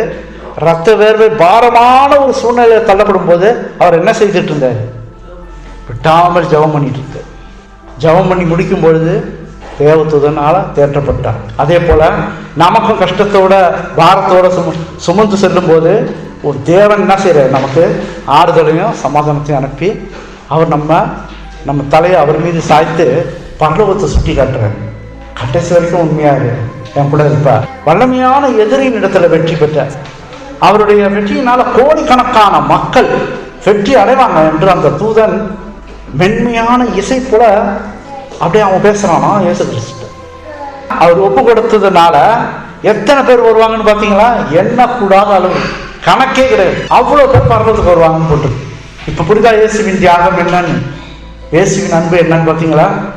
அவர் பலி சாதாரணமான விஷயம் அல்ல. அந்த மகிமையான தூதன் வெளிச்சம் சீஷர்கள் கண்கள் அப்படியே பூசிடிச்சான். மோசையும் எலியாவையும் பார்த்த அதே சீஷர்கள் இப்ப யாரை பார்க்கறாங்க? ஒரு தேவதூதன், காபிரியல் தூதன் வந்ததை பார்க்கறாங்க. அவங்க சரியான தூக்கத்துல இருந்ததுனால பார்த்துருக்காங்க. தூதன் நின்று பேசிட்டு இருக்கான். பார்த்துட்டு என்ன செஞ்சுட்டாங்க? திரும்பி தூங்கிட்டாங்க. முழங்கால் படிட்டு ஜெபம் பண்ணவர் எழுந்திரிச்சு வர மூன்றாவது முறையும் என்ன செய்யறது, அவங்க தூங்கி கொண்டிருக்கிறத பார்க்குறாரு. அவங்கள அப்படியே கவலையோட பார்க்குறாரு. என்ன ஒன்றும் அறியாமல் இருக்காங்களா, இவ்வளோ பெரிய சம்பவம் நடக்குது இந்த இடத்துல, ஒன்றும் புரியாமல் அப்படியே உட்காந்துருக்காங்களா, இவங்க ஏன் அப்படி இருக்காங்க அவர் சொல்லிட்டு கவலையோட துக்கத்தோடு அவங்கள பார்க்குறாரு. இருந்தாலும் தூங்கி கொண்டிருக்கிற அவங்கள இயேசு பேசுறாரு. அவங்ககிட்ட என்ன பேசுறாரு, இனி நித்திரை பண்ணி இளைவாங்க, முடிஞ்சு போச்சு, இதோ மனுஷகுமார் பாவிகளுடைய கைகளில் ஒப்பு கொடுக்கப்படுகிற வேலை வந்ததுன்னு சொல்லிட்டு இந்த வார்த்தையில சொல்றாரு. வார்த்தையில சொல்லி கொண்டிருக்கும் போது அவர் தேடிக்கிட்டு இருக்க வர்றவங்களுடைய செருப்பு சத்தம் கேட்டு டக்கு டக்குன்னு நடந்து வந்துட்டு இருக்காங்க எல்லாரும். யார் முன்னாடி வரா, யூதாசு, அப்புறம் யார் வந்தா, பிரதான ஆசாரியர், அப்புறம் வேதப்பாரர்கள், இவங்க எல்லாம் வராங்க, கூட்டமா வராங்க அவரை பிடிக்கிறது. அந்த கூட்டத்துல அவருக்கு முன்னாடி யூதாஸ் தான் வந்தான். அவங்க வந்து கொண்டிருக்கிற பாத சத்தங்களை கேட்டு திருப்பி என்ன செய்றாரு இயேசு கிறிஸ்து சீஷர்களை பார்த்து, இதோ என்னை காட்டி கொடுக்கிறவன் இதோ வந்துட்டான், எழுந்திருங்க போவோம் அப்படின்னு சொல்றாரு. இப்ப இயேசுவின் முகம் வந்து அமைதியா இருந்துச்சு. அந்த தேவதூதன் வந்து தேற்றி முடிச்ச பிறகு தன்னை ஒப்பு கொடுத்துட்டார்ல கடவுள், இனிமே வந்து நான் மரணத்துக்குள்ள என்ன ஒப்பு கொடுக்குறேன்னு ஒரு தீர்மானத்தை எடுத்த கையோட அவர் அமைதியாயிட்டார். அவருக்கு அந்த மன போராட்டம், பாரம், ரத்த வேறுபாடு எல்லாம் முடிஞ்சிருச்சு. அவ்வளோதான், அமைதியாயிடுச்சு அவருக்கு. அவர் சீஷர்களை தாண்டி அவரை பிடிக்க வந்தவங்களுக்கு முன்னாடி போறாரு. நேரம் வர ஒரு கூட்டம் வருது, அங்கேருந்து அவரை பிடிக்கிறதுக்கு, அவரை அரெஸ்ட் பண்றதுக்கு வருது. இவர் சீஷர்களோடு நிற்க, சீஷர்களை தாண்டி முன்னாடி அவங்களுக்கு முன்னாடி போயிட்டாரு. யாரை தேடுகிறீங்க கேட்குறது. அவங்க என்ன சொன்னாங்க அவருக்கு பதிலாக, நசரேயனாகிய இயேசுவை தேடுகிறோம்.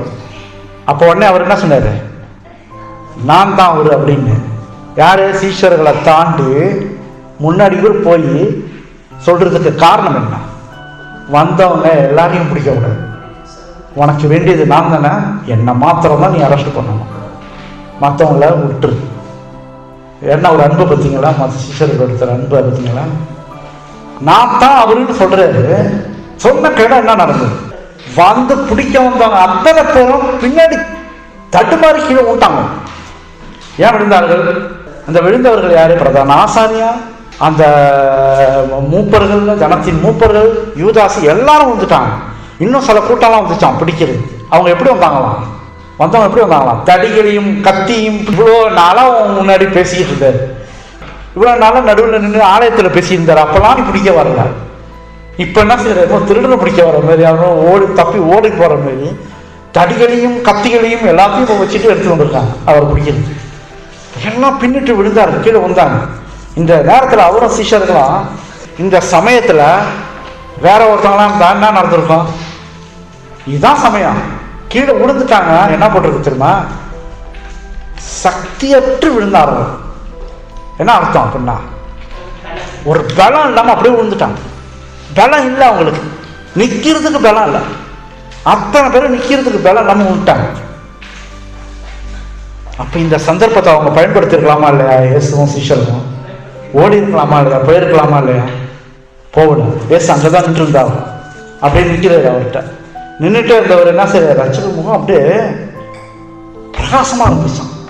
ஏன் வெளிச்சமா இருந்துச்சு, ஏதோ ஒரு புறா வடிவம் போல ஒரு முகத்துக்கு முன்னாடி மறைச்சுதான் அப்படி சொல்றாங்க. புறா வடிவம் போல முகம் முன்னாடி மறைத்ததுன்னு போடுறாங்க, முகம் பிரகாசமா இருந்ததுன்னு போட்டிருக்காங்க. ஏன் அப்படி அந்த மாதிரி நடந்தது, இந்த காட்சியை பார்க்கும் பொழுதுதான் அவங்க என்ன செஞ்சாங்க, நிற்க முடியல, அவங்களால நடுங்கி கீழே வந்துட்டாங்க, எழுந்திருக்க முடியல, அவங்களுக்கு தெம்பு இல்லாம போகுது. ஏன் விழுந்தாங்க, நான் தான் சொன்னார் பார்த்தீங்களா. அங்க நிக்கிறாங்க, அந்த கூட்டம் நிற்கிது எதிர்க்க, இவர் நிக்கிறாரு. நான் தான் சொன்ன கையோட அந்த காபிரியல் தூதன் வந்து தேடுறதுக்கு வந்தான் பார்த்தீங்களா, அவன் வந்து இயேசுக்கு அவங்களுக்கு நடுவில் வந்து நின்றான்.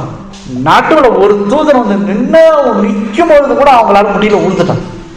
தேவனுடைய மகிமையை பெற்றுக்கொண்டு வந்த தேவதூதன் ஒரு தேவதூதன் வந்து நிற்கும் போது கூட அவங்களால முடியல, விழுந்துட்டான். இதே தேவதூதன் அவர் உயிர் தெழும்போது வானத்திலிருந்து வந்தான ஒரு தேவதூதன் கல்லை புரட்டு வந்திருக்கு. அப்ப என்ன நடந்துச்சு, இதே மாதிரி தான் விழுந்தாங்க. இதே அப்ப வந்தது யாருக்கு, அப்ப அவங்களுக்கு அதே தேவதூதன் காபிரியல் தூதன் தான் வந்து பிடிக்க வந்தவர்களுக்கும் இயேசுவுக்கும் நடுவில் வந்து நின்றான். நின்னோன்னு அவங்களால நிற்க முடியல, பலனற்று கீழே விழுந்துட்டாங்க, நிற்க முடியல. அவர் நின்றுட்டு தான் இருக்காரு. திருப்பி கேட்கிறாரு, யாரை தேடுகிறீர்கள் கேட்கிறாரு. நான் தான் தானே சொன்னவன், உன்ட்ட தானே சொன்னேன், நான் தான் அவன். இந்த சம்பவத்தில் பார்க்கும்போது, நம்ம ஆராய்ச்சி பண்ணி பார்க்கும்போது எனக்கு ஒரு பெரிய கேள்வி என்னன்னா, அவர் முகம் வெளிச்சமானது நீ பார்த்த, தடுமாறி உனக்கு பலனற்று எல்லாரும் ஒரே நேரத்தில் கீழே விழுந்துறாங்க, அதுக்கும் உனக்கு கேள்விக்கு பதில் இல்லை. அப்பயாச்சும் புரிஞ்சிருக்கவனா அவர் யாருன்னு, அப்பயாச்சும் தெரிஞ்சிருக்கவனா அவர் யார், நிற்கிறவர் யாருன்னு. நான் தான் சொல்லும் போது உன்னால முடியலையே, நிற்க முடியல, கீழே விழுந்துட்டிய, அப்பயாச்சும் தெரிஞ்சிருக்கவனா இவர் யாருன்ட்டு. ஏன் அறியாம போனான்? உணர்வே இல்லாத ஜனங்களா இருந்தான், உணர்வே கிடையாது. வந்தவர் யார், இவ்வளவு பெரிய காரியம் நடக்குது அப்படி புரிந்து கொள்ள கூட முடியல அவங்களால. கீழே விழுந்தவங்க என்ன செய்றாங்க, அப்படியே பார்க்குறாங்க. எந்திரிச்சு பார்க்கும்போது அப்படியே பார்க்குறாங்க. பார்க்கும்போது இயேசு கிறிஸ்து அங்கதான் நின்றுருக்க. நடுவில் நின்ற தேவதூதன் என்ன செய்யறான், அந்த இடத்த விட்டு விலகிறான், போறான். அவன் நின்றுட்டு இருக்கும்போது இயேசு கிறிஸ்து முகத்துல வெளிச்சம் வந்துச்சான். அந்த தூதன் நிற்கும் போது, அவன் எவ்வளவு பெரிய மகிமையான தூதன், காபிரியல் தூதன் நிற்கிறான். இங்க அவன் நிற்கும் போது இயேசுவின் முகம் வெளிச்சமா இருக்கு. ஏன்னா அவர் மனுஷனா தானே இருக்கு. அப்ப முகம் வெளிச்சமா இருக்கு. அவர் அமைதியா நின்று கொண்டிருக்கார். அப்படி நிலவு வெளிச்சம் அவர் முகத்தில் வீசி கொண்டிருந்ததும், அப்ப முழு நிலவு அந்த நாள்ல, முழு நிலவு, அந்த முழு நிலவு என்ன சொல்லுவாங்க, பௌர்ணமி. பௌர்ணமி நேரத்துல தான் அவர் பிடிபட்டிருக்கார். அவர் மரித்ததும் பௌர்ணமி நேரம் தான். அப்ப அந்த மலையில இருட்டுல பௌர்ணமி வெளிச்சத்துல அவர் முகத்தை காட்டுது. இப்ப தேவதூதன் அதை விட்டு இடத்த விட்டு போயிட்டான். போயிட்டோன்னா இவங்கெல்லாம் இப்பதான் எந்திரிச்சு நிக்கிறாங்க. அப்ப புரியுதா உங்களுக்கு, அந்த ஒரு தேவதூதன் வந்து நிற்கும் போது இவங்களால எந்திரிக்க முடியல. அப்படியே ஒரு கூட்டாசி இயேசுவை சுற்றி வளைச்சிக்கிட்டாங்க. அவர் யாருன்னு வந்து உன்னால நிற்க கூட முடியல, எல்லாம் பலனுக்கே விட்டீங்க, இப்ப எந்திரிச்சு நம்ம வளைச்சு பிடிக்கிறீங்க. அவர் அங்கதானே நின்றுருக்காரு, ஓடி இருக்கலாமா, அங்கதானே நிற்கிறாரு. இப்ப இயேசு மறுபடியும் யாரை தேடுறீங்கன்னு கேட்குறாரு. வெக்கத்தோட சொல்றாங்களா, மறுபடியும் நசரனாக இயேசுவை தேடுறோம் அப்படி. அப்ப அதுக்கு இயேசு, நான் தான் உங்கள்கிட்ட சொன்னேன், அப்ப என்ன தேடுகிறது உண்டானால் இவங்களை போக விடுங்க. யார? சீஷர்களை போக விடுங்க. அவருடைய எண்ணம் எங்க இருந்துச்சு பார்த்தீங்களா, சீஷர்களை முடிச்சிருந்தது. நம்ம தானே அந்த பாத்திரத்துல பானம் பண்ண வேண்டும், மரணத்துக்குள்ள ஆகணும். இவங்க கிடையாது. அதான் சீஷர் ரோம போர்ச்சவர்கிட்ட சொல்றாரு, நான் தான் உங்கள்கிட்ட சொன்னேன், அப்ப இவங்களை போக விடுங்க. அதனால அந்த சம்பவம்லாம் நடக்குது. பெலன் கீழே விழுவுறாங்க. இதெல்லாம் யாரும் காட்டுறாரு, நீ என்ன மட்டும் பிடிச்சிட்டு போ, மற்றவங்கள விட்டு அப்படின்ட்டு அவங்க ஆண்டவர் சொல்றாரு. அவர் அவர்களை நேசிச்சார். எந்த அளவுக்கு நேசிச்சாருன்றதை காட்டு. அவர்கள் இந்த பெரு சோதனைக்குள்ள அகப்பட்டு விடக்கூடாதுன்னு சொல்லிட்டு தான் அவங்கள ஆண்டவர் வந்து அவங்கள காப்பாத்துறாரு. இப்ப யூதாசு இயேசு நோக்கி அப்படி கிட்டைக்கு வரான். அந்த கூட்டத்துல நான் யாருக்கு மூத்த கொடுப்பானோ அவரு தான் இயேசு, நீ பிடிச்சிக்க. ஒரு அடையாளத்தை முன்னாடி சொல்லி வச்சுட்டான் அவன். அப்ப இந்த யூதாஸ் கிட்டைக்கு நெருங்கிறான். அவர் கையை பிடிச்சிட்டான். கிட்டைக்கு வந்தோடனே என்ன செஞ்சிட்டான், அவர் கையை பிடிச்சி முத்தம் கொடுக்கும் போது இவர் என்ன சொல்றாரு, அவருடைய சிநேகிதர்கள் தானே அவங்க 12 பேரும் இல்லையா? 12 பேரும் யாருடைய சிநேகிதர்கள்? இயேசுவின் சிநேகிதர்கள் 12 சீஷர்கள். இங்கே அவன் முத்தம் கொடுக்கும் போது என்ன சொல்றாரு, சிநேகிதனே, என் நண்பனே என்று. முதல் என் நண்பனே, என்னத்திற்காக வந்திருக்கிறாய். அதை சொல்லிட்ட கையோட அப்படி நடுக்க, முதல் நடுக்குதான். நடுக்கத்தோட என்ன சொல்றாராம் யூதாசை பார்த்து, யூதாசு, யுத்தத்தினாலேயா மனுஷகுமாரனை காட்டி கொடுக்கிறாய் என்றார். அவருக்கே தாங்க முடியல. என் சிநேகிதனே என்னை காட்டி கொடுக்கிறாங்க, தாங்க முடியல அவருக்கு. நான் இவர்கள் மேல அவ்வளவு பாசம் வச்சிருந்தேன், அன்பு வச்சிருந்தேன், என் சிநேகிதனே என்னை காட்டி கொடுக்கிறாங்க. கஷ்டம், ரொம்ப வேதனை அடைகிறார் அந்த இடத்துல. அப்ப எந்த அளவுக்கு அவங்களை நேசிச்சிருக்காரு, எந்த அளவுக்கு இந்த சீஷர்கள் மூலியமா தான் உலகம் முழுக்க பிரசங்கம் சுவிசேஷம் பிரசங்கிக்கப்படணும், அவ்வளவு பெரிய திட்டங்கள்லாம் போட்டு வச்சா அந்த 12 பேர்ல ஒருத்தவன் போறான் சாத்தா பின்னாடி. நீயே என்னை காட்டி கொடுக்குறீன்னு சொல்லிட்டு அப்படியே வேதனைப்பட்டு அவரு அவனை பார்த்து சொல்றாரு, நீ யாரை காட்டி கொடுக்குற? மனுஷகுமாரனையா? யாரை காட்டி கொடுக்குற? நீ யார் நிற்கிறது? யாரு? இப்பதானே பார்த்த, நான் தான் சொல்லும் போது எல்லாரும் விழுந்தாளுங்கள இதை நன்று போய், இப்ப அதை மீறி வந்து முத்தம் கொடுத்து காட்டி வர முடியுது. அப்ப ஏன்னா நான் எவனையும் முத்தம் செய்வனோ அவன் தான், அவனை பிடித்துக் கொள்ளுங்க என்று அவன் இடத்துல அடையாளம் காட்டியிருந்தான். இது முன்னாடியே திட்டம் போட்டு சொல்லிட்டான். யாருக்கு முன்பா அவன் சொல்லியிருந்தான்? சொல்லுங்க பார்ப்போம். யாருக்கு முன்னாடி அவன் சொல்லியிருந்தான்? பிரதான ஆசாரியன், ஜனத்தின் மூப்பர், வேதபாரம் முன்பாக தான் சொல்லியிருந்தான். இங்க சுட்டி காட்டப்படுது. யூதாசு முத்தத்தினால அதை காட்டி கொடுக்க, யாருக்கு முன்னாடி நான் உங்களுக்கு அவங்க முத்தம் கொடுக்கும் போது நீ பிடிச்சிக்கன்னு சொன்னது யாருக்கு முன்னாடி? அந்த ஆசாரியர்கள், மூப்பர்கள், இவங்களுக்கு முன்னாடி தான். அந்த கூட்டத்தில் இயேசு இருந்தாரா? இயேசுக்கு தெரியுமா இவன் இப்படி ரகசியமா போட்டது தெரியுமா? இப்ப இங்க எப்படி சொல்றாரு? முத்தத்தினால காட்டி கொடுக்குறியான்னு கேட்டு, அப்ப முன்னாடியே அவருக்கு தெரியும். இந்த வார்த்தை அவனை எழுப்பி இருக்க வேண்டும். உடனே அவன் மனசுல குத்தி இருக்கணும். நம்ம போட்ட திட்டம் கரெக்டா சொல்றாரு எதிர்க்கு. அவனை எழுப்பி இருக்கணும், உள்ளத்துல தொட்டு இருக்கணும். ஆனா அவன் என்ன, மனசாட்சியே இல்லாம போயிட்டான். மனசாட்சியே இல்லாம போயிடுச்சான். அவருக்கு முன்பாக நின்று கொண்டுதான் இருந்தான், பின்வாங்கி போலையான். அப்படியே நின்று இருக்கான தைரியமா காட்டி கொடுத்துட்டான். அவன் தன்னை சாத்தானத்துல ஒப்பு கொடுத்துட்டான். சாத்தானத்துல ஒப்பு கொடுக்கும் போது என்ன ஆகுது? நமக்குள்ள என்ன வந்துடும்? அப்புறம் துணிகரம், பாவம் செய்ய துணிகரம் வந்துடும். பயம் இல்லாம போயிடும், மனசாட்சி இல்லாம போயிடும். இதைத்தான் அங்க இவனுக்கு வந்துருச்சு. தன்னை சாத்தானத்துல ஒப்பு கொடுத்தோன துணிகரம், ஒரு பயம் இல்லாம அப்படியே போயிட்டான். எங்க கொண்டு போய் விட்டுருச்சு பாருங்க. கூட இருந்து எல்லாத்தையும் நீ பார்த்த, கூட இருந்து இயேசுவை யாருன்னு நீ பார்த்த.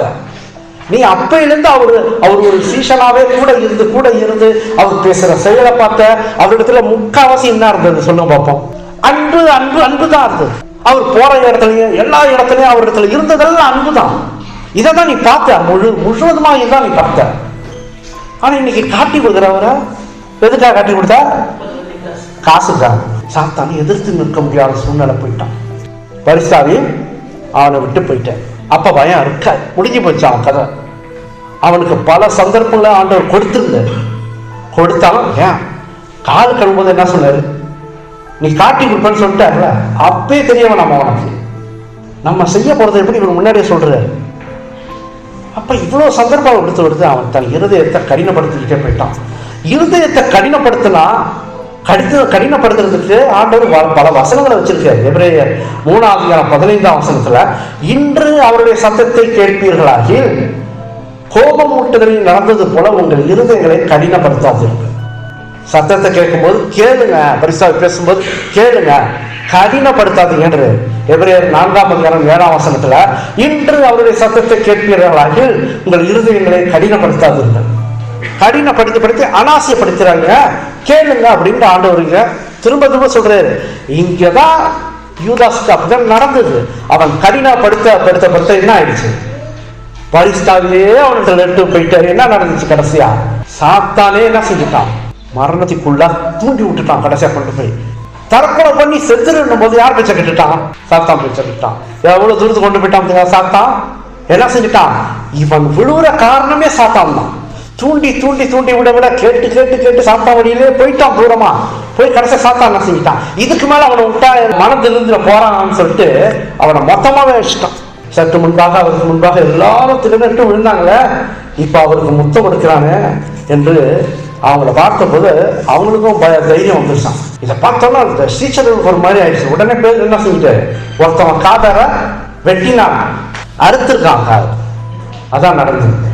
நம்ம என்ன கற்பனை பண்ணிட்டோம்? வெட்டி கீழே துண்டா கொடுத்து அதுல எடுத்து ஒட்டு நேரம் அவன் காதை அறுத்திருக்கிறான். ஆனா இயேசு அவனை சுகப்படுத்தினார். அவர் கைய அவன் காதில் இருக்கும்போது பூர்ண சுகமாயிடுச்சு. அப்ப அவர் என்ன செய்ய பேதுருவை பார்த்து, நான் இப்பொழுது என் பிதாவை வேண்டிக் கொண்டார். அவர் 12 லேகியோனுக்கு அதிகமான தூதரை என்னிடத்தில் அனுப்ப மாட்டார் என்று நினைக்கிறாயா?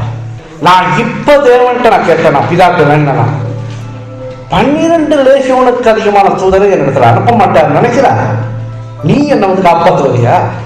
நிக்கிறது யாருன்னு கட்டுறது இந்த இடத்துல பேச்சுல தெரிஞ்சா உங்களுக்கு. 12 லேகியோன்னா எவ்வளவு பேரு? ரோம போர் ராணுவத்துல ஒரு லேகியோன் சொன்னா 6000 போர் செய்வாங்க. அப்ப இங்க எத்தனை சொல்றாரு கடவுள்? 72,000. நான் ஜெபம் பண்ணனா இப்ப வேணும்னா 72,000 தூதரை அனுப்ப மாட்டார் நினைக்கிறார். 72,000 தூதரை நான் வந்து அனுப்பணும். யாருக்கு சொல்றாரு? அங்க பிடிக்க வந்தா ரோம் போர் சேவகர்களுக்கு முன்னாடியே சொல்றாரு. ஒரு தூதர் மேல நீங்க எழுவுண்டா 72,000 பேர் வந்து நின்னாங்களா, நீ உன் நிலைமை என்ன ஆகும்? ஆனா ஆண்டவர் என்ன சொல்றாரு? எதுக்கு சொல்றாரு? நான் அப்படி இருந்தும் நான் தாழ்மையாக என்னை ஒப்பு விடுகிறேன் மரணத்துக்கு. உங்களுக்காக வந்தேன் என்னை ஒப்பு விடுகிறதுக்கு. நான் அதுக்கு அடுத்து தான் சொல்லுவேன்னா என்னத்தான் என்னை ஒப்பு கொடுக்குறேன் உங்களுக்காக. ஒரு தூதனுடைய ஃபோர்ஸ் என்ன? பைபிள் என்ன பண்ணுமா? ஏசாயா 37:36 அப்பொழுது கர்த்தருடைய தூதன் புறப்பட்டு அசிரியர் பாளையத்தில் 1,85,000 பேரை சங்கரித்தான். அதிகாலமே எழுந்திருக்கும் போது இதோ அவர்கள் எல்லாரும் செத்த பிரேதங்களாக கிடந்தார்கள். ஒரே தூதன் அனுப்பினார் கடவுள். அசிரியர் படைகளை அடிச்சு நொறுக்கலாம். எத்தனை பேர் செத்தாங்களாம்? 1,85,000 பேர் ஒரு தூதன் அடித்தாங்க. ஒரு தூதன். இங்க ஆண்டவர் என்ன கேட்கிறாரு? 72,000 தூதனை கிட்ட நான் அனுப்ப மாட்டேன் நினைக்கிறியான்னு கேட்டாரு. என்ன நிலமாவும்? பலமுள்ள தூதர்கள் இயேசுவிடத்தில் உண்டு. இதன் மூலயமா நமக்கு ஒரு பாடம், முக்கியமான பாடம் இருக்கு. என்ன தெரியுமா? பலமுள்ள தூதர்களை நம்ம இப்ப பார்த்தோம். எப்பேற்பட்ட தூதர்கள் நிற்கிறாங்கன்னு சொல்லிட்டு. ஒரு தூதன் வரும்போது பலனற்று கீழே விழுறாங்க. ஒரு தூதன் வரும்போது 1,85,000 பேர் சந்தரிக்கிறான். எவ்வளவு வல்லமை அந்த தூதர்களுக்கு இருக்கு. பிதாவிடத்திலிருந்து வர தூதர்களுக்கு. ஆபத்து காலத்துல நம்ம இடத்துல பயங்கரமான சம்பவமோ ஆபத்து காலம் வரும்பொழுது நம்ம ஆண்டவரை நோக்கி கூப்பிடும் போது ஒரு தூதன் அனுப்பினாலே போதுமா? கடவுள் காப்பாற்ற வர இல்லையா? சொல்லுங்க பார்ப்போம். பெரிய ஆபத்து காலம் வரும்போது இயேசுவே ஒரு கத்து நம்ம சத்தம் போடும்போது அந்த சத்தம் அந்த சராசரத்தில் முழுக்க ரிப்பீட் ஆகுதுன்றாங்க. பரலோகம் வரைக்கும் ரிப்பீட்னா எதிரொலிச்சுதான். அந்த எதிரொலிச்சு பரலோக வாசல் வரைக்கும் போய் சேருதான். அப்படி போய் சேரும்போது அங்கிருந்து ஒரு தூதனுக்கு கட்டளையிட்டு போய் என் மகனை காப்பாத்துன்னு சொல்லும் பொழுது அந்த ஒரு தூதனே இவ்வளவு ஃபோர்ஸா இருக்காங்க. சாத்தான் நடுங்குவானா நடக்க மாட்டானா? சொல்லுங்க. அப்ப அந்த நாமத்துல பெரிய பவர் இருக்கு. இயேசு கிறிஸ்துவின் நாமத்துல. அந்த நாமத்துல மிகப்பெரிய வல்லமை உண்டு. அதை கேட்கும் போது கர்த்தர் ஒரு தூதன் அனுப்பினாலே போதும். இந்த பாடத்துல அது ரொம்ப நமக்கு முக்கியமானதாக இருக்குது. தேவன் தாமே நம்மோடு ஆசீர்வதிப்பாராக. ஆமென்.